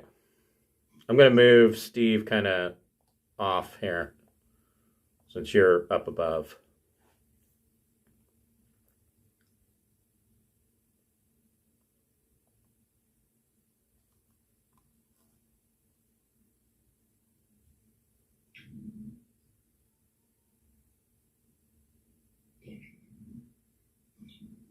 Sorry, muted. I cast Call Lightning. Which Okay. is pretty much the whole map, 60-foot radius, so that circle's even too small. Right. And then at casting, I get to direct one bolt. Right. So I direct it right there to hit both of them. Dex save DC. Okay. DC 15 or 4 die 10. Well, yeah, I guess that would hit both of them. Because the width of the bolt is 5 feet. So yeah.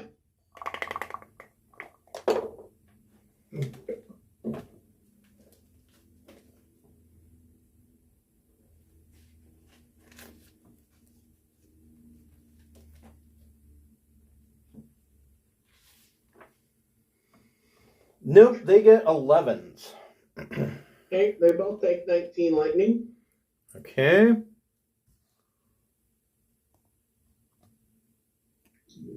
Oh, just so we're clear, Steve did yell, or should have yelled out to the party what he saw on the roof.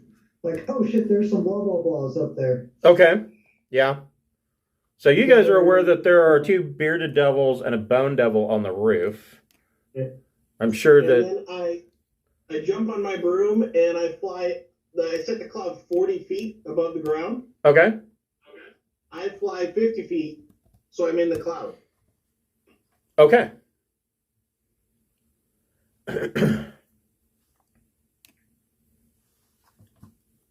So attacks on, or any range attacks on Scaly at this point would be at disadvantage because of the cloud cover. Said obscurity. And Scaly, you're up above, you're in the cloud.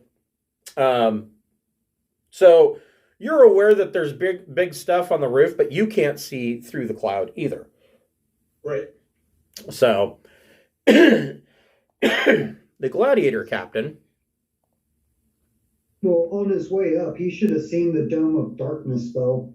Yeah, you see a big cube of darkness on the rooftop, and of course you can't see anything. You can't see through it. So the gladiator captain.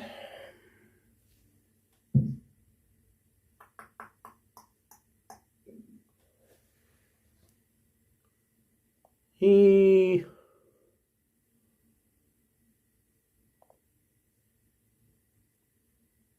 is going to engage Clitaris. He gets to make 3 attacks with his spear, or he can shield bash. He's going to shield bash first. 17. 17 misses, motherfucker. Rude. My shield's down here. She doesn't. The clitoris is unforgiving.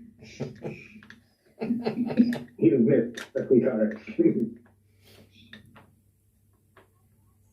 So then he's going to make 2 spear attacks.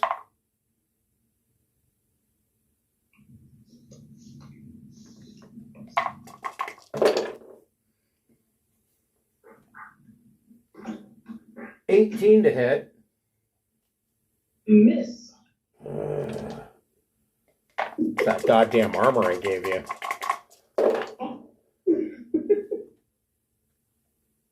23 to hit. For 9 points of piercing damage. I can borrow this one for a moment. Okay. The Zentrim guard that was prone stands back up with half his movement and is going to make 2 longsword attacks on Clitaris.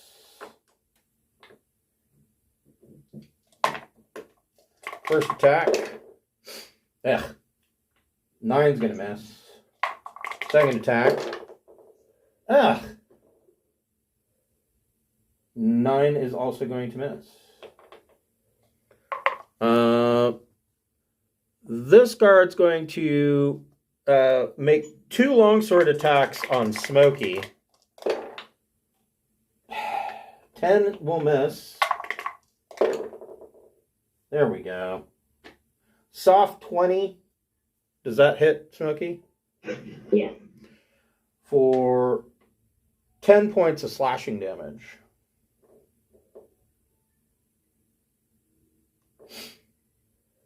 All right. And he's not going to play around anymore. He's going to start using 2 hands. Hold on here.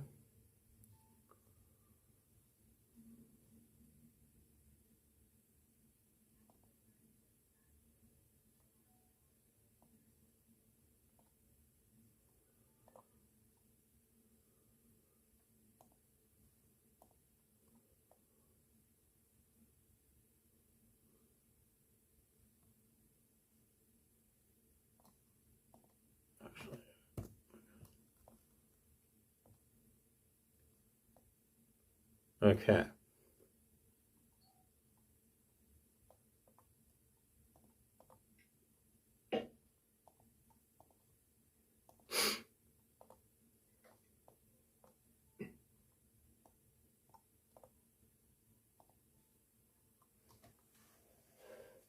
I'm gonna bring all the guys to the battle.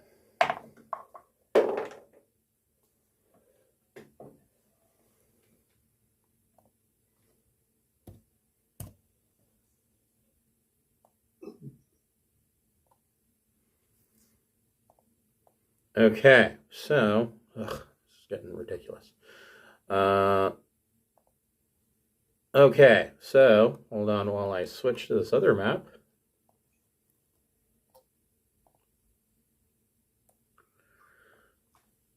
The Bone Devil,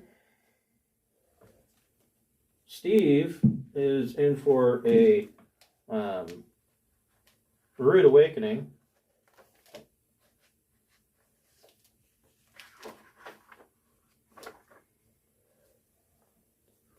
Bone Devil can see perfectly fine. Devil's Sight. Magical darkness does not impede the devil's dark vision. And so he is going to fly 40 feet. Actually, he doesn't need to do that.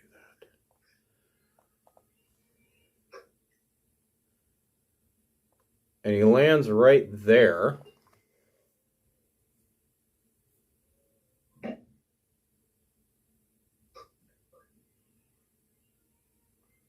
And then he runs on the rooftops for 40 feet.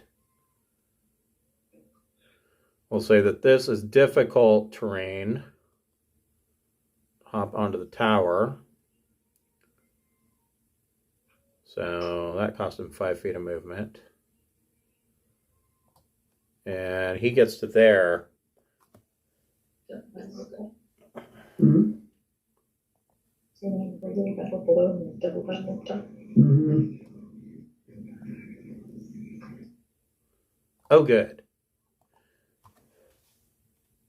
He has a reach of 10 feet, and so he is going to make 2 claw attacks and a sting attack with his tail on Steve.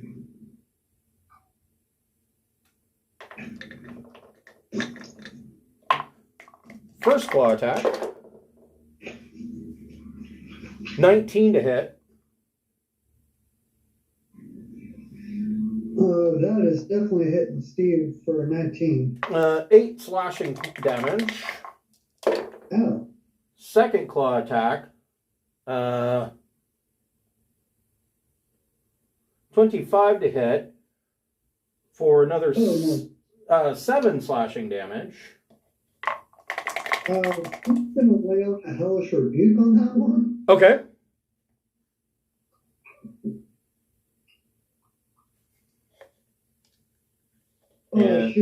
Do I need to roll a constitution check on my darkness? Yes.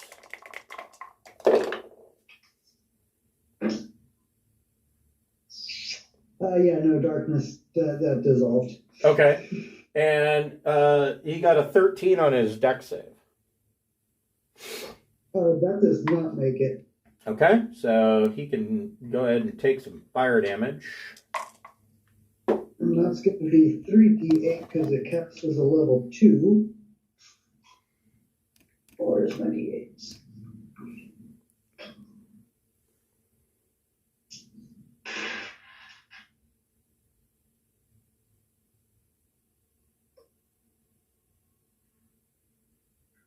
Uh, 17 damage.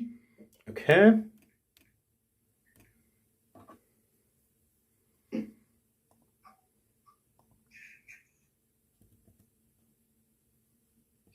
Oh, I think I should have done this beforehand. As a bonus action, I want to Hexblade curse him. Well, it's not your turn. Oh, that's right. That was him attacking. Never mind. Right. And so he then gets to do a sting attack.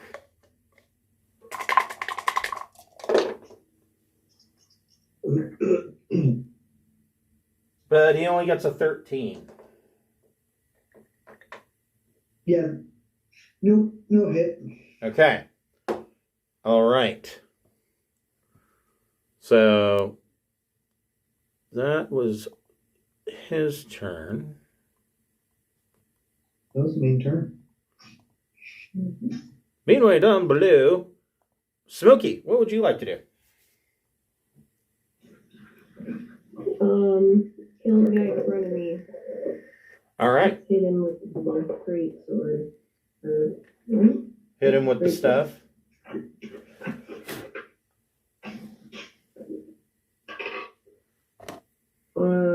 12 misses, I'm sure. Yeah. Another nat 20. Nice. Double damage. Look at Cameron breaking out the nat 20s today. 22 points. Ooh. So she misses on her first swing and then just brings the sword in a backhand motion and cuts his head right off.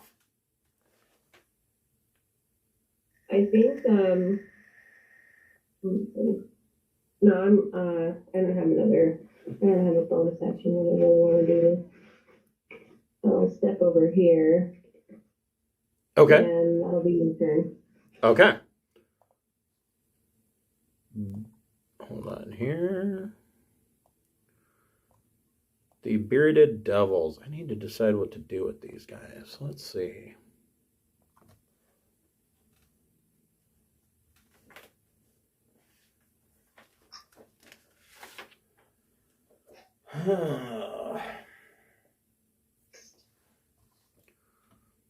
This guy jumps. He's going to make...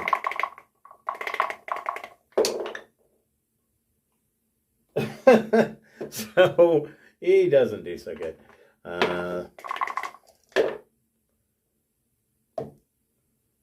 He takes 5 points of damage and is prone.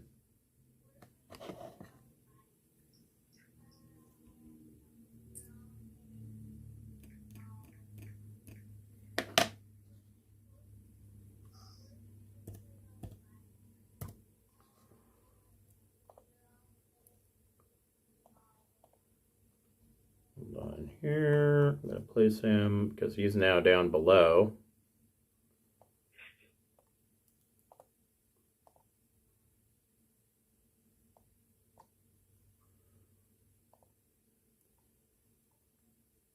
And he is prone.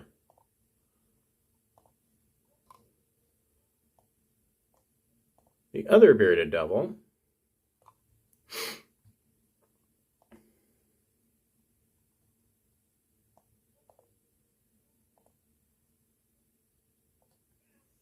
is going to dash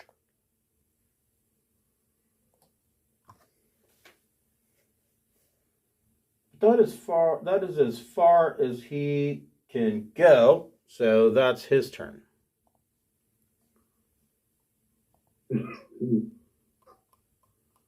which probably is good for Steve. All right. Clitoris, what would you like to do? I'm gonna turn my attention to that motherfucker. Okay. And he's just a normal dude, right? He is a gladiator captain. He's not a devil. Well, that's what I mean. He's not. He's not a fiend or undead. No. Okay. Then I will attack him. Does the 22 hit? It does. How about a 10? It does not. Okay. 10 damage. Okay. He's quite beefy. That's okay. He kind of chuckles a little bit like you tickled him. Anything with a bonus action or movement or what? No, I'm just gonna be there. Okay. Weeben, what would you like to do? Okay. Kind of surprised this one's still up. This guy here is prone. Just you guys all see this bearded devil jump off the roof, and he tries to do a superhero landing, but it really is really tough on his knees, and he's like.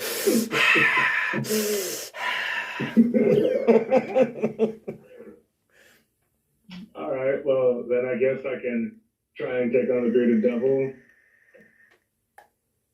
Who, you know, if Weeben dies, he is disguised as a snail, so if Weeben dies, we can all yell, snails! Like, this one's prone and this one's... Wait, what's this one's deal? He's got Hunter's Mark on him. Oh, okay. Okay. Well, let's try and attack at advantage, right? Correct. Oof.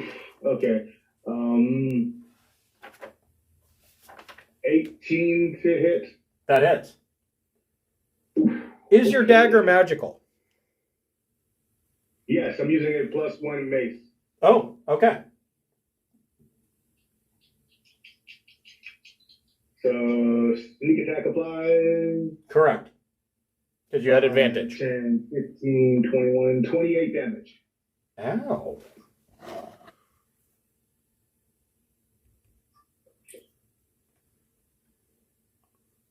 So let's see here. Man. You kind of fucked up this devil. He's not dead, but Jesus Christ. Okay. Bonus action. Bonus action. You could stab him if you've got a dagger in your offhand, which I don't know why you wouldn't. It's not like you're carrying a shield. Why not? Okay. I mean, or if you wanted to get the fuck away from him, you could also disengage and run away. Decisions. Because let's see, so, hold on here. Do I feel like he's like really close to death, or do I feel like he's hurting, but not like I'm gonna die right now? You smacked half his hit points out of him. But you've got another 15 feet of movement. I have another 10 feet of movement. I only have 25 movement. Oh, okay. So you have another 10. So I'm going to use my disengage bonus. Okay. And go back here. Okay. Okie doke. Steve the Devil up on the rooftop. Steve, what would you like to do? The big guy, does he actually have wings? Yeah, kind of. They look like skeletal fairy wings.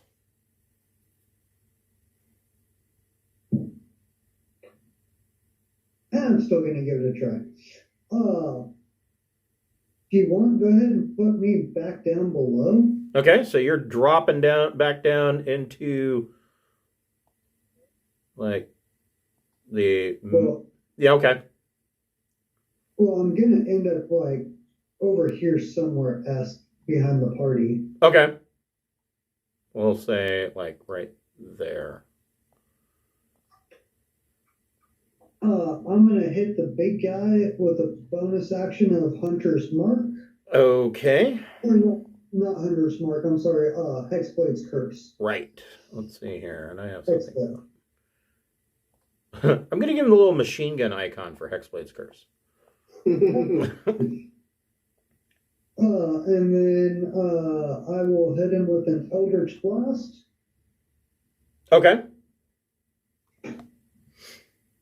Oh, and I reread Hadar's Grasp poem evocation. I was misusing it. It only pulls 10 foot per turn, so I can't stack them. Oh, okay.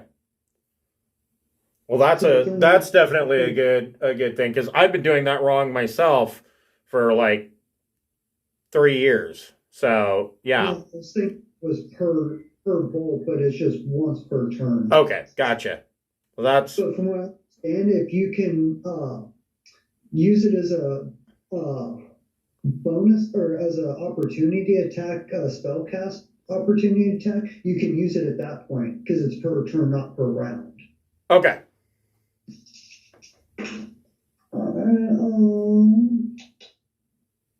17 and a 10. Neither one of those hit. Oh, snaps. Okay. So that's pretty much your movement. And pretty much your turn. Let me move you. You're like right there. You're like, hey guys, there's some fucked up shit on the roof. Okay. He followed me home. Can I keep him? I don't know that you want to do that. I promise I'll clean up after him. Your pet smells like devil poop. Occasionally my cats smell that way. This guard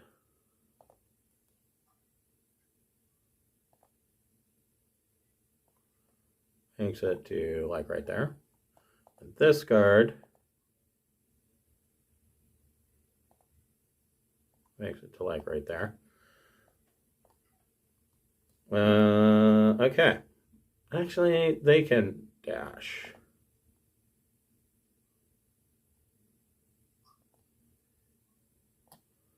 He's going to dash to there.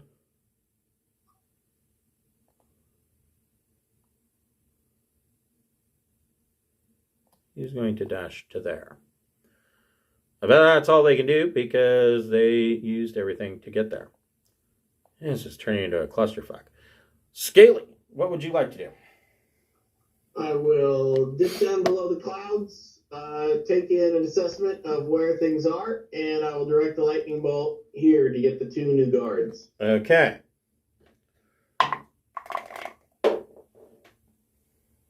They get a 12 on their dex save.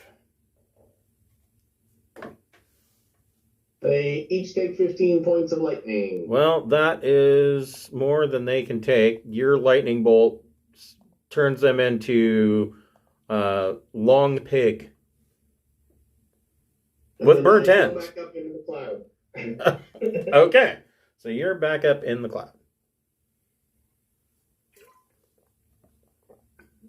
Gladiator Captain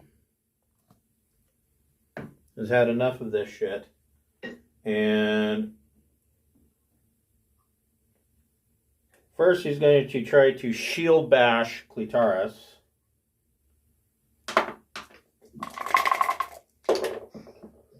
So 12's not going to do it. So then he is going to try to spear Clitoris 2 times.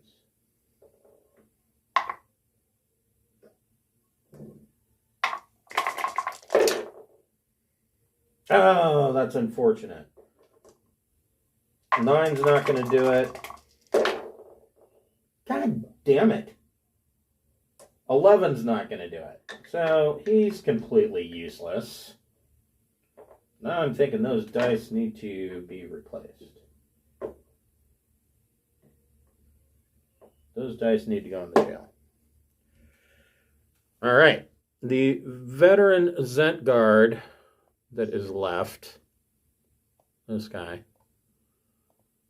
is going to make 2 longsword attacks on Smokey.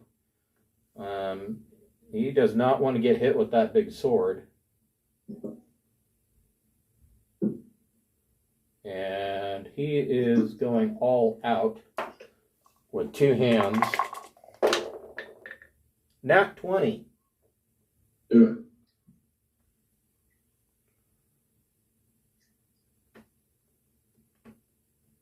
For 17 points of slashing damage. And his second attack, 24 to hit for 7 points of slashing damage. That's better.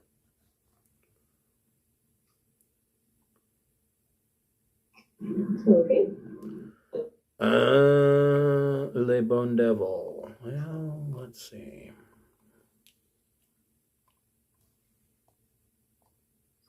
I have to get the Bone Devil first.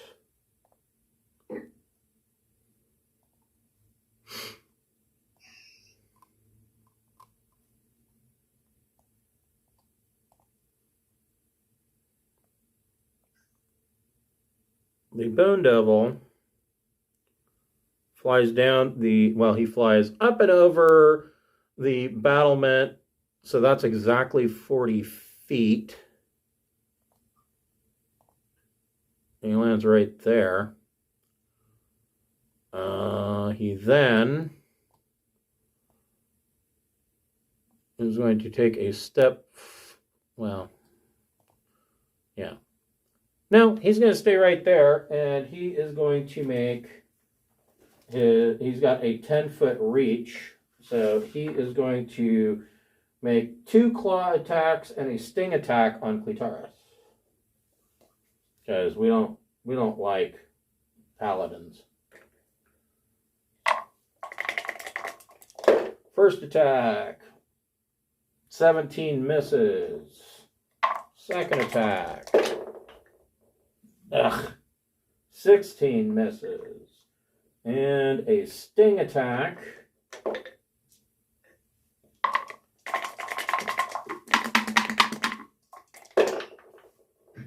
God damn it. 17 misses. I laugh at.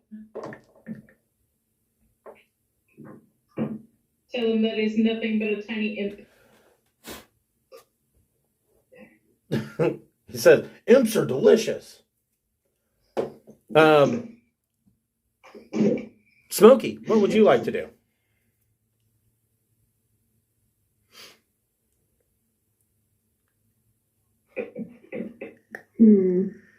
Let's see. You still have Hunter's Mark on the Gladiator Captain. Yeah, I think I'm going to use a bonus action to do Zephyr Strike so I can move around without getting hit by attacks of opportunity. Okay. Yeah. Okay. So I'm going to clean this up just a bit. I'm going to move these corpses out of the way because they're kind of cluttering up the board. There we go. All right. So I'll go over here and hit this guy.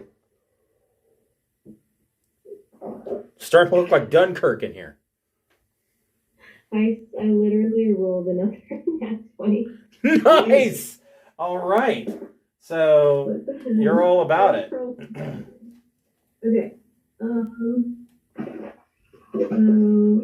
Plus the The hunter's mark is, let's see, I don't remember what I add for hunter's mark.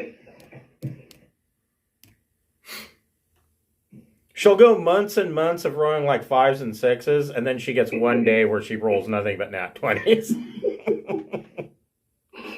Last week that was me, this week is her. Good for her. And then there's a D8 for Zephyr's mark that I can decide to add, so I'll go ahead and do that. Oh, yeah. Jeez, okay. And you get to double the Zephyr strike as well. Yep. Yeah, I rolled all the dice together and got 15, so double to be 30. Okay. Yeah, that definitely got his attention, and you get another attack. Okay.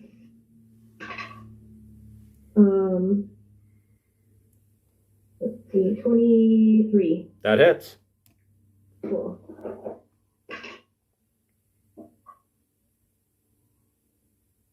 And then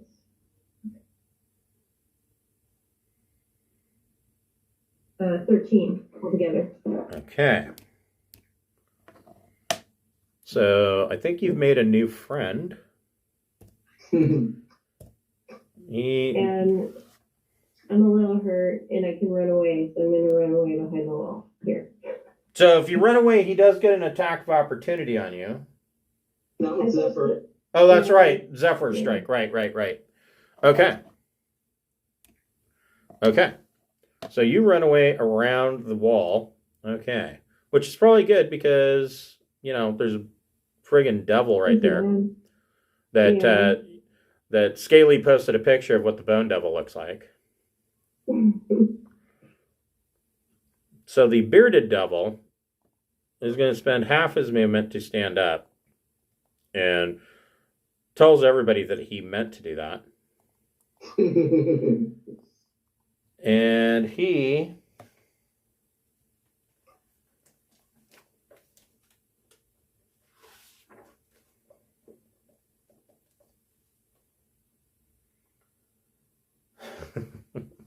this is so ridiculous. Moves over here. Oops. And his first attack is with his glaive. He gets 2 attacks, but the second one is quite humorous. So the first one is with his glaive.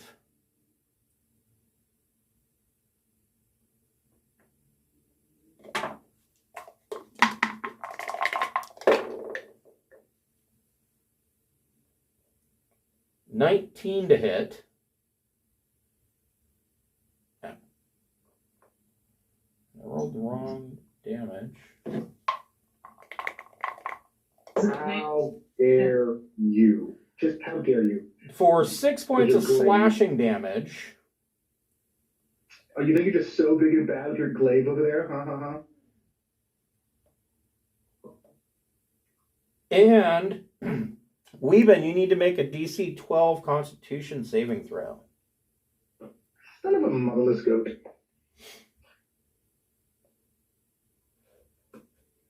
You sons of motherless goats. You said 12? Yes. Come on, dice. Don't fail me now. That's failing me now, guys. I rolled an 11.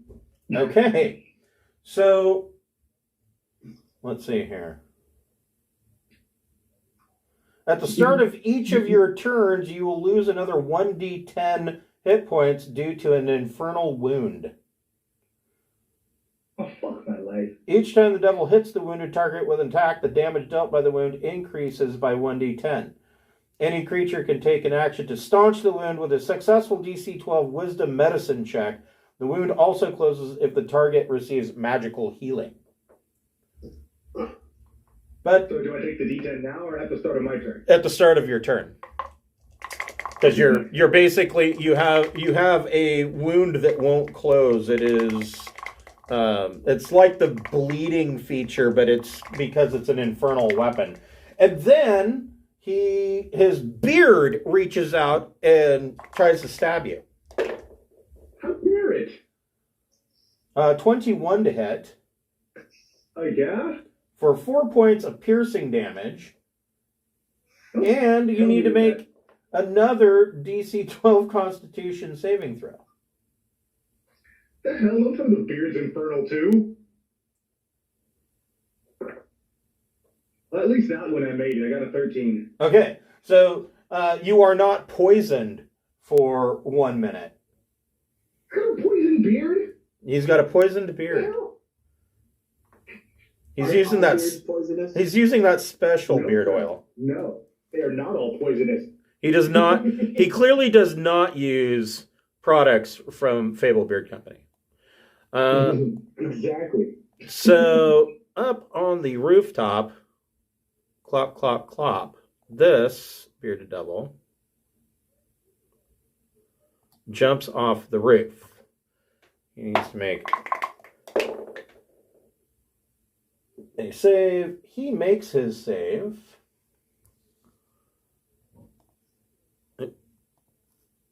That's not what I wanted. I copy this guy since the roof is kind of done now. And he lands right here. And that's pretty much all he can do.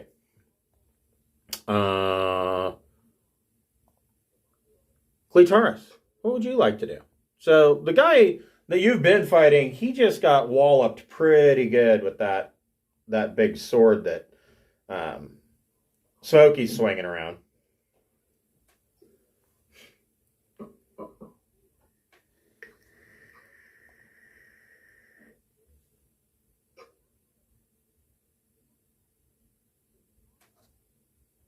Cleitaris?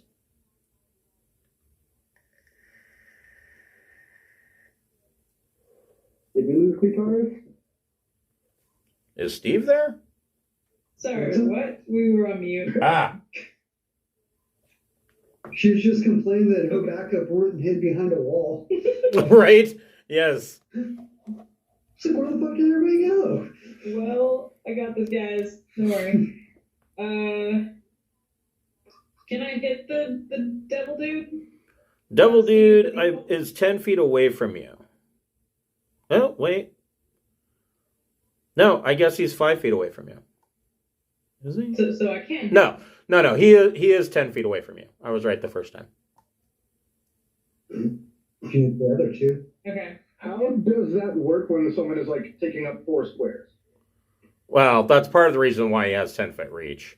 But this guy here is still right up in your grill. Yeah, but he's not as big and bad as that guy, so. True.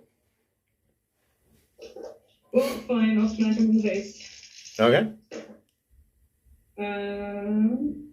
Does a 12 hit? New. Does a 20-something hit? Yes. You might want to throw a Divine Smite on top of this. Yeah, I'll do that. He will be smoked. That is 18 damage. Okay. Now you're getting his attention. At least I can hit you. Okay. Anything with bonus action and or movement?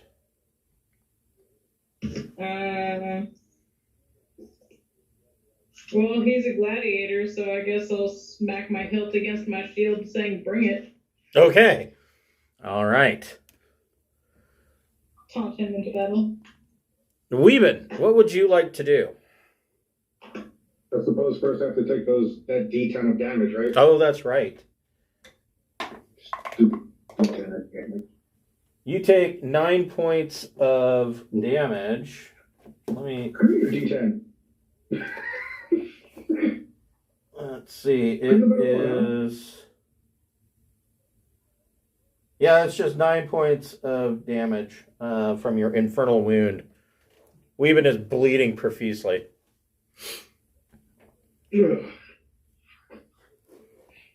Okay. Well then, I suppose I will attack this. Wait. No, I will not do that because none of my benefits of life apply right Yeah. now. Disengage and then go sneak attack the guy in the group. Yeah, I was gonna do that and then hit this one. Yeah, there's still this guy who is a veteran. Yeah, I feel like I can leave that for here. I'm gonna go hide over here by this wall after I move. But I can't disengage and hide. Friggin' frick. Yeah. Well, I mean, you could, but you wouldn't get an attack. It's stupid, whatever. Damn you and your. Wait, who heals? Oh, who heals? I'm gonna do a mass cure wounds on my turn. Okay. Well, in that case, Heal also. then I'm just gonna run my happy ass over here after using my disengage Okay. and gonna hide. Literally in plain sight, but I'm gonna hide because I can. You can't hide in plain sight, and if you went there, the gladiator could still see you. Fine, I'll go here.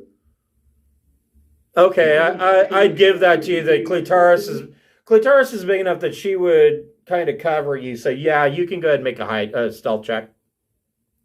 Between my skulker and halfling abilities, yes, I should be able to hide there.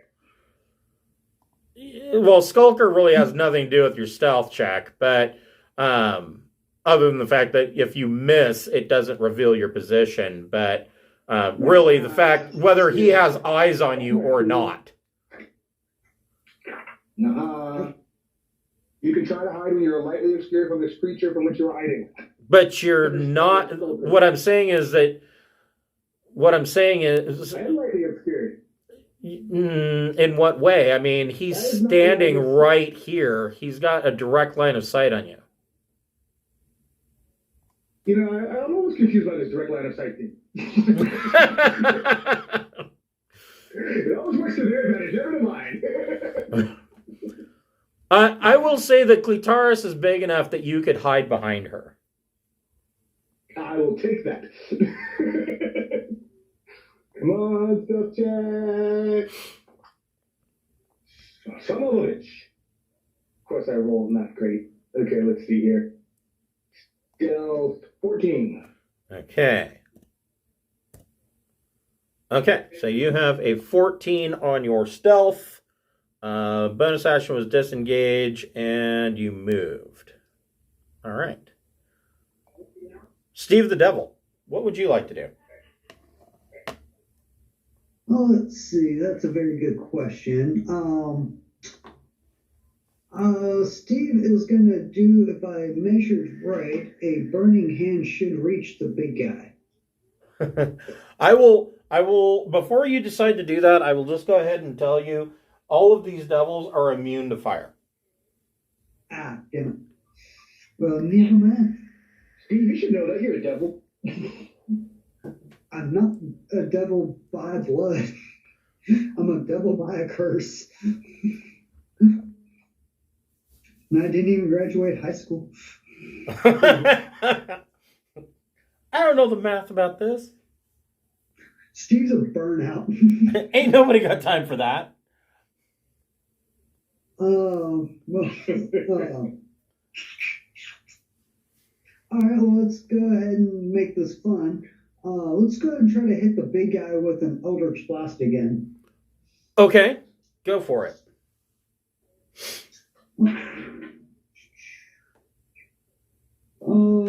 15's not going to hit, and an 18's not going to hit. Nope.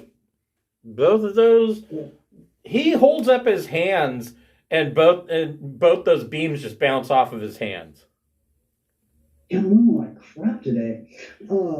That's about all Steve can really do. Okay. Scaly, what would you like to do? Oh, very useful. I will dip down below the cloud, telepathic question, who's hurt? Smokey got dinged. Weeben is bleeding profusely. Clitoris is slightly bruised, I guess. But I think it's There's a bruised Clitoris, and then Well, I can reach the ground and everyone's within 30 feet. So I'll do a mass cure wounds. There we go. Oh crap! I forgot to add my +4 to my stealth check. Okay, So so 18. 18. Everyone gets 20 hit points back. 20. Woohoo! Thank you. And- If it moves down more than that, I can use a healing word. And Weeben stops bleeding profusely. Yeah. Who needs more than that 20? I have like 14 more, but if you don't want to do it for whatever reason, I'll be okay if you don't. Weeben, how much more do you need? I'm good now. The rest of it was temporary hit points that I lost, so I'm good. Okay, well, I'll cast healing word on Smokey. At how much do you need, Smokey? 14. I'll do that at second level. Oh, you got 9. Yay, thank you. And then I'll go back up into the cloud. Okay. What an angel. The gladiator captain. So do you keep uploading and downloading yourself from the cloud? Yes.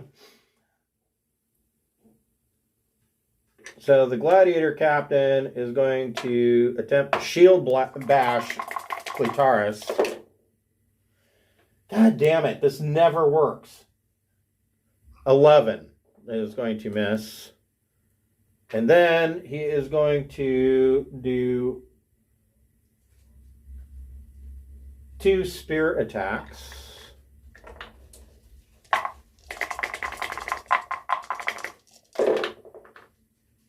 First spear attack misses with a 17.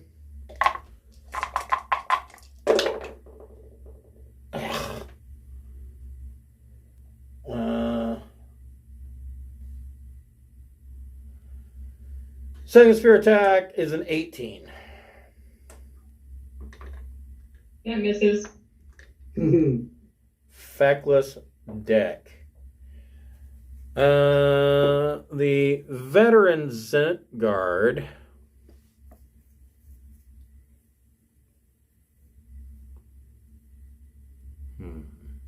I guess he's going to make 2 longsword attacks on Clitaris. Going to try and show his captain how this is done.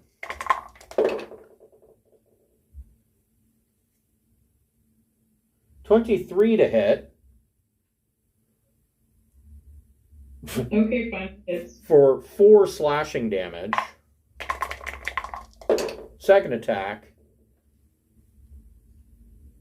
24 to hit for 4 slashing damage. that's a flesh wound. Bone Devil.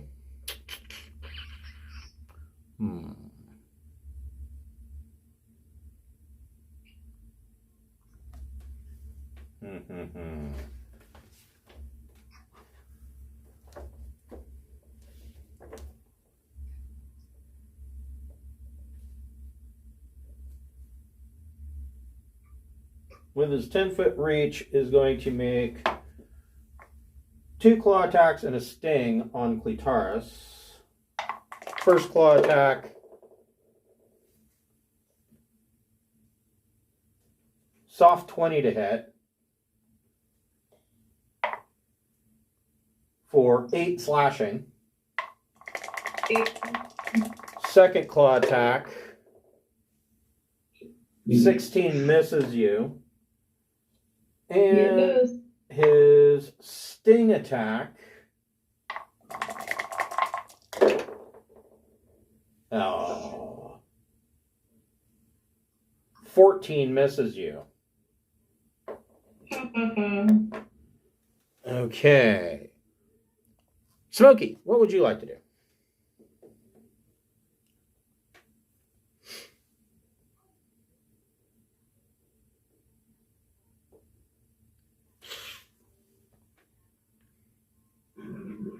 Let's see.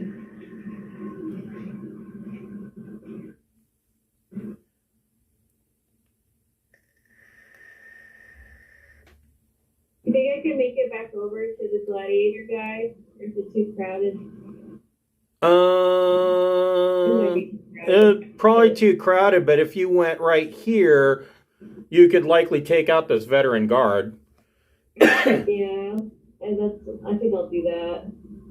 Get that great sword back out, and if the hot streak continues, probably not, but you never know. 17 hit. I think that probably hits. Let's see. It does hit. Yay.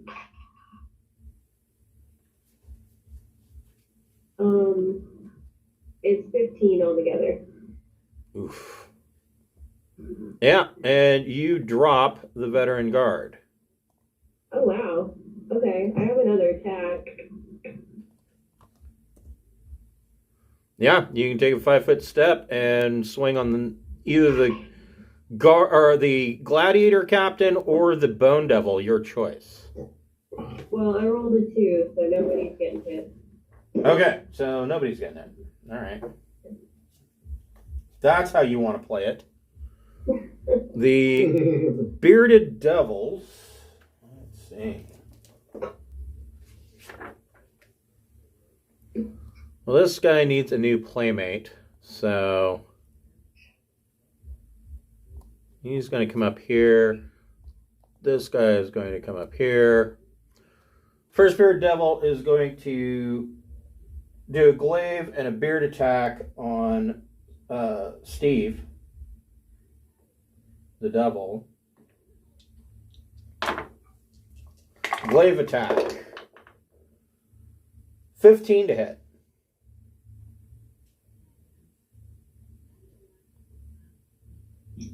Is the number to make it.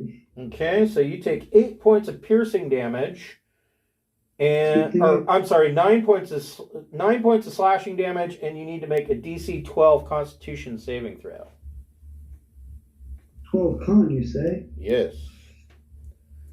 18. Okay, so you don't have to worry about an infernal wound, and then he's going to make a beard attack. Oh. I was really hoping that D20 rolled all over that entire tray. But he misses with a 7. Yay. The other bearded devil is going to make a glaive attack on Smokey.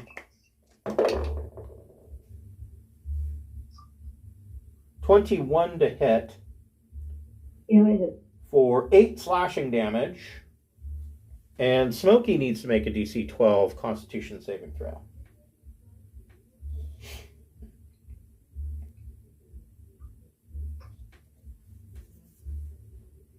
I got a 5, so I missed.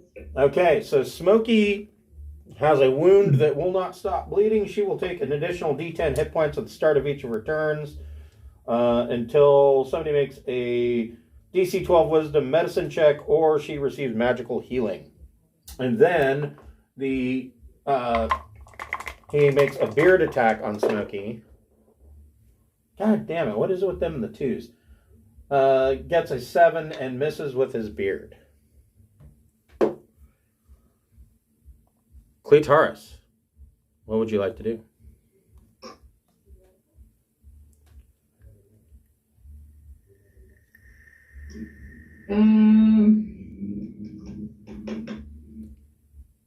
I'll go after the guard captain again, Okay. because he's apparently a lady. Now, I mean, don't forget, you can, as your bonus action, you can cast a smite spell as well. So you could do a smite spell, and then when you hit, you can also do a divine smite. So you could do 3 different types of damage all at once.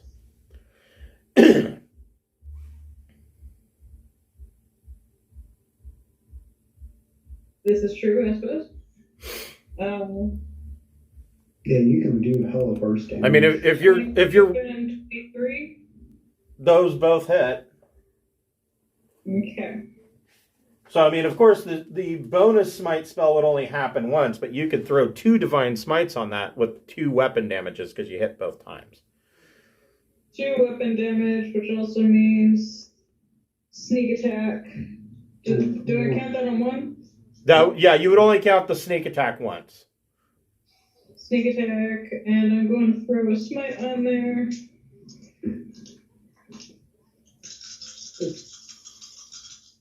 It's both a blessing and a curse with the paladin that you can't throw everything into one attack, but also you're throwing everything into one attack. Right, yeah. 25 damage. Okay.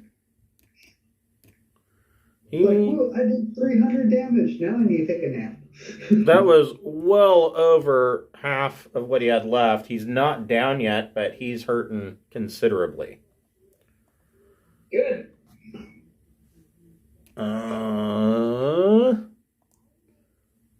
Weeben, what would you like to do? I mean, you could. We've been hiding. Weeben is hiding. Because I smoted, I'm going to use my bonus action to inspiring smite. Okay. So I get 11. I can spread out 16 points of temporary hit points. Okay. I split them, so 8 and 8 between Steve and Smokey. Okay. So you each get 8 temporary hit points. Woo.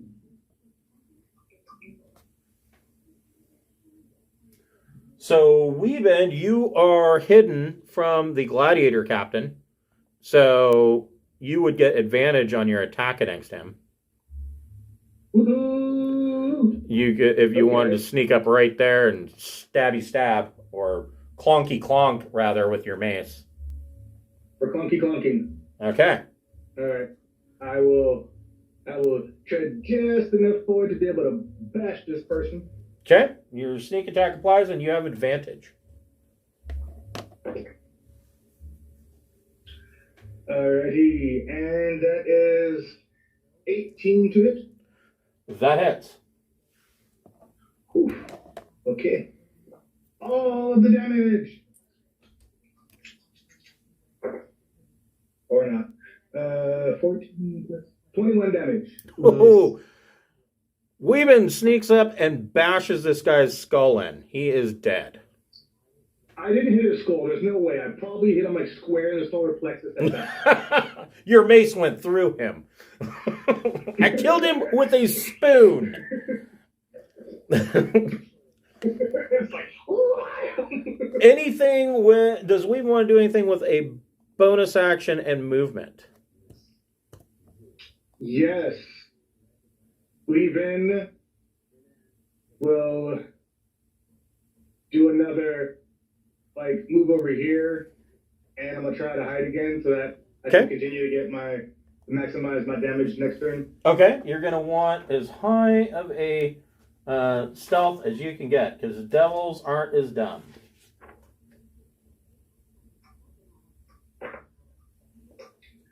Okay, as high as I can get, you say.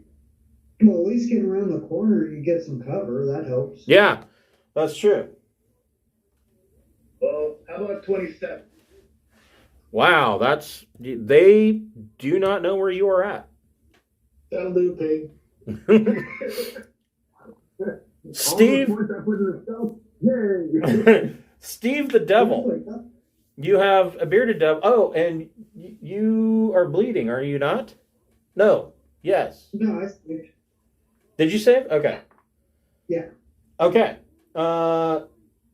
So, what do you want to do? You got a bearded devil trying to slap you around with his beard.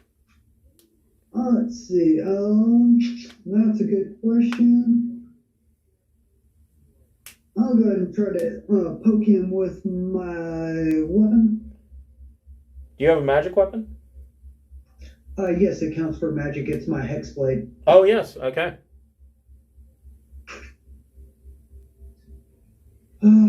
what the hell is that? 14 plus 8, 22? That hits. Something like that, yeah. Let's see. 1d10.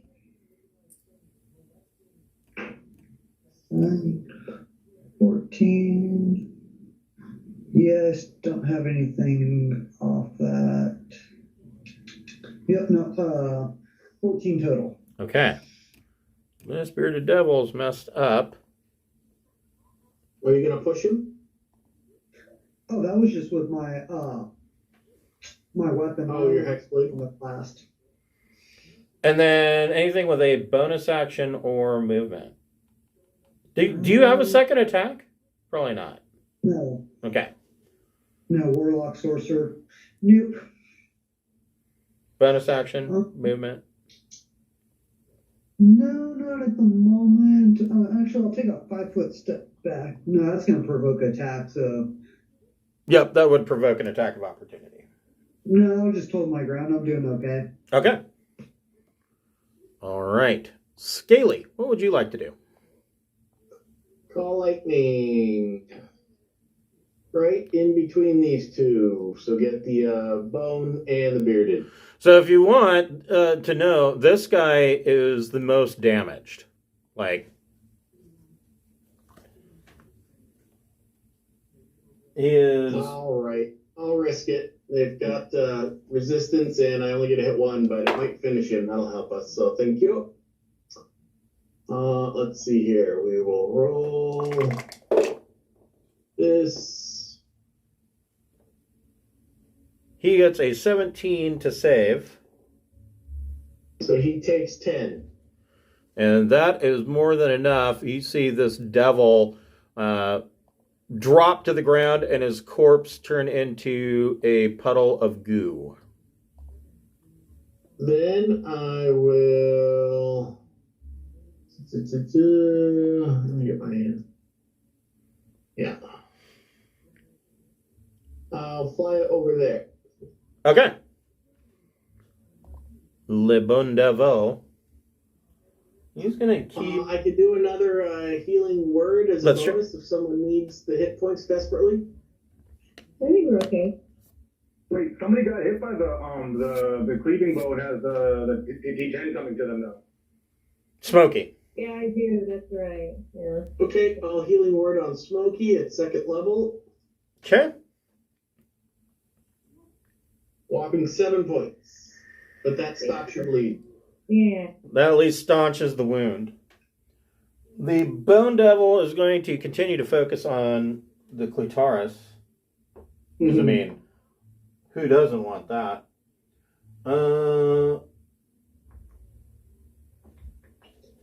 2 claws and a sting.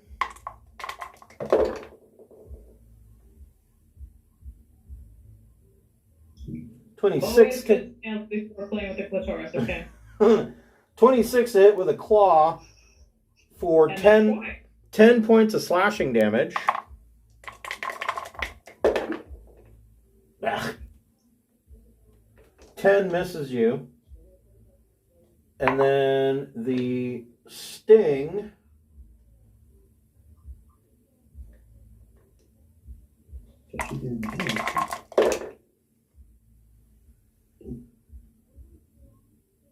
$24 to hit. Initial damage. 14 slashing damage. Or, I'm sorry, 14 piercing damage. And then the ouch comes. Okay, if the ouch is 30.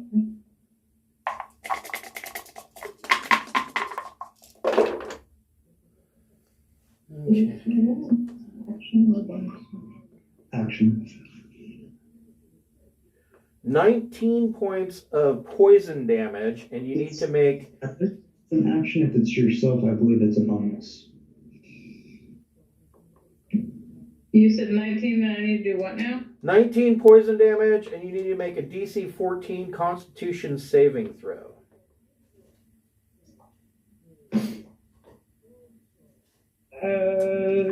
Success, just barely. Okay, And so clitoris is down. Clitoris is down. Yeah. Okay. So, well, hey, the good news is you're not poisoned for a minute. And the Bone Devil kind of cheers and evilly snickers at the rest of you. Smokey, what would you like to do? You got a Bone Devil right in your face.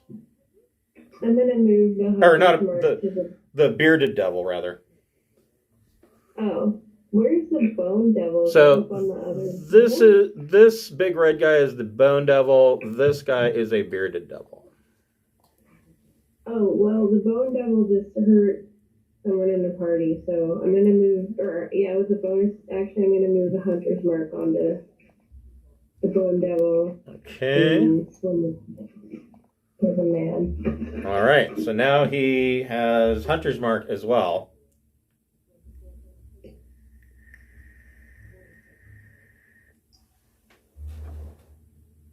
I got 14 to hit with my first attack. I doubt that hits. That is a miss. And 7 Nope. for second attack. So I just angrily swung and hit nothing. Okay. The Bearded Devil. The Bearded Devil is going to move up to attack Steve, and Smokey gets an attack of opportunity.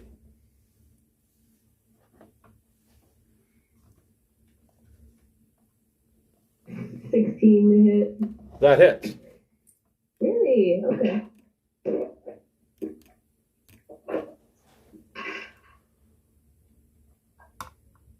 $14. Okay.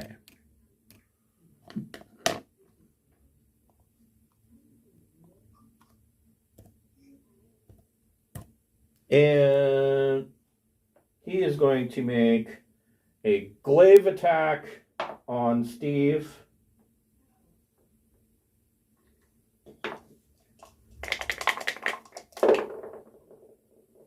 And miss with a 10. And then he is going to make a beard attack on Steve. 17 to hit. Steve takes 8 points of piercing damage and needs to make a DC 12 Constitution saving throw.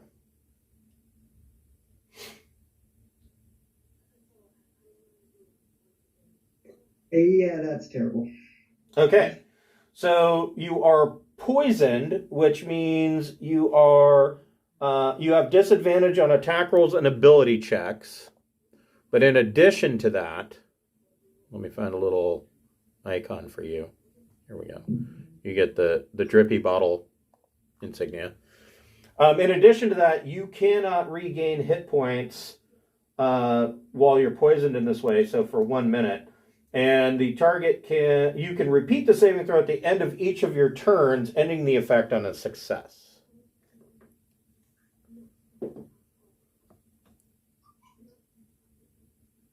How much damage did I take? It was piddly. 7 slashing damage. Or I'm sorry. No. 4 piercing damage. Okay. I still got a little bit of temp hit points. And that you said I can't heal. Can I still gain temporary hit points, or is that just pure healing or everything?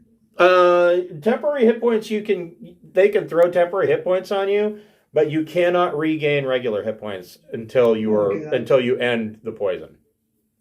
Okay. You don't stack temporary hit points. Right. No. Like if somebody refreshed them or something. Yeah.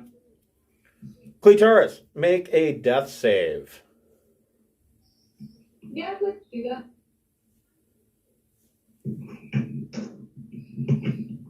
$15. Okay, there's your first success. You'll want to mark that down. Not dead yet. I'm not dead yet. Weeben, what would you like to do? Is there a way to help somebody who's making death saves? If I don't have like a healing spell? You could run up and pour a potion down her throat. Do I have a healing potion?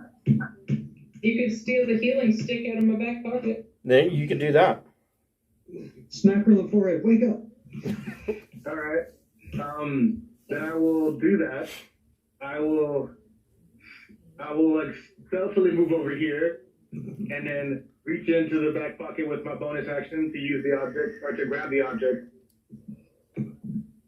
I will take the object with my bonus action of the thing. That's one ability.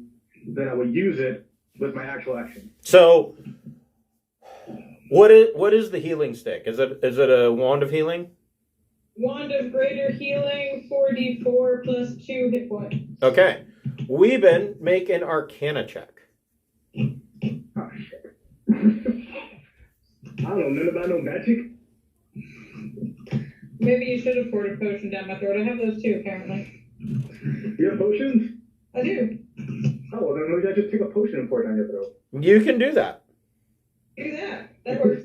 We're going to rewind everything I just said and start back over. I sneak around the corner and I grab all those potions carefully and I pour it down the throat. Okay. So, that's what kind of potion is it? 8 plus 8. 8d4 plus 8, superior?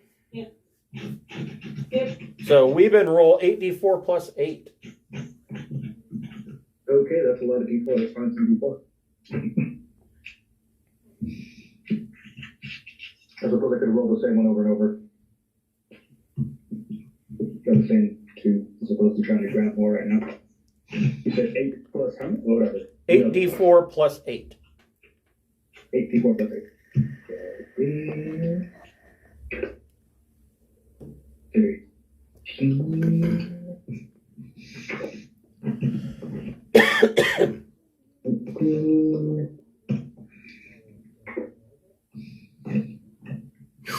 Three, 31.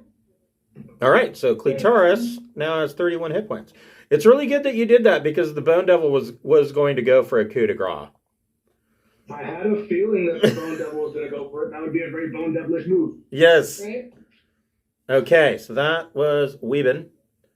Steve the Devil, you're poisoned and you have a bearded devil in front of you. Well, that's not good. Did that unhide me? It did. Yeah. To re-roll against the poison, is that action bonus or free? So at the end of your turn, you can make the saving throw. All right. Well, then I will go ahead and blast him with 2 Eldritch Blasts. Okay, you're at disadvantage. 11 on the first one. Nope.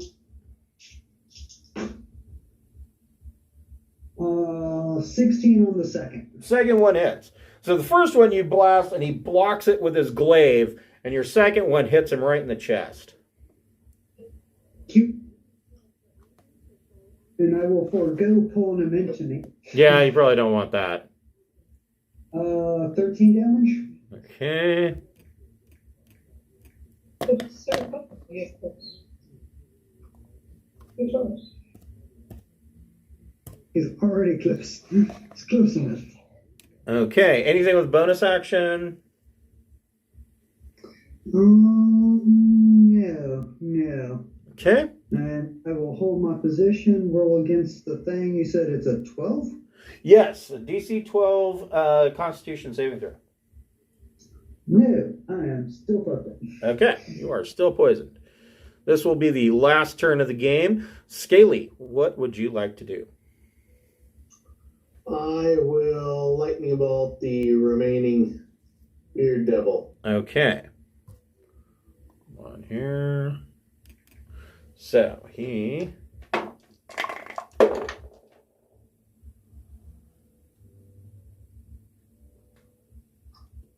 $21 to save.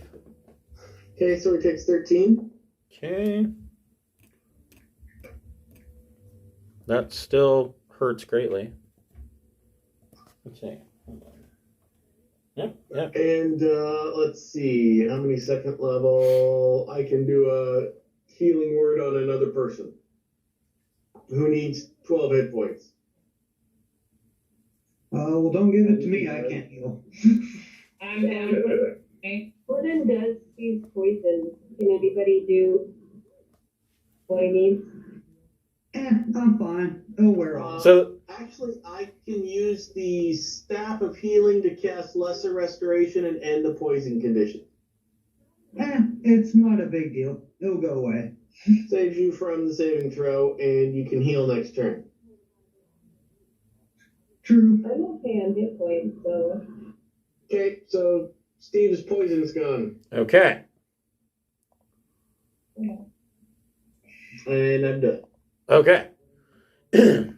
We will pick this up 2 weeks from today, so no game next week. We'll be at Vetland, and we will start with the Bone Devil, and we'll pick it up there. Thank you, everybody. Good game, guys. Later. We survived. Yes, For now. so far. Take care.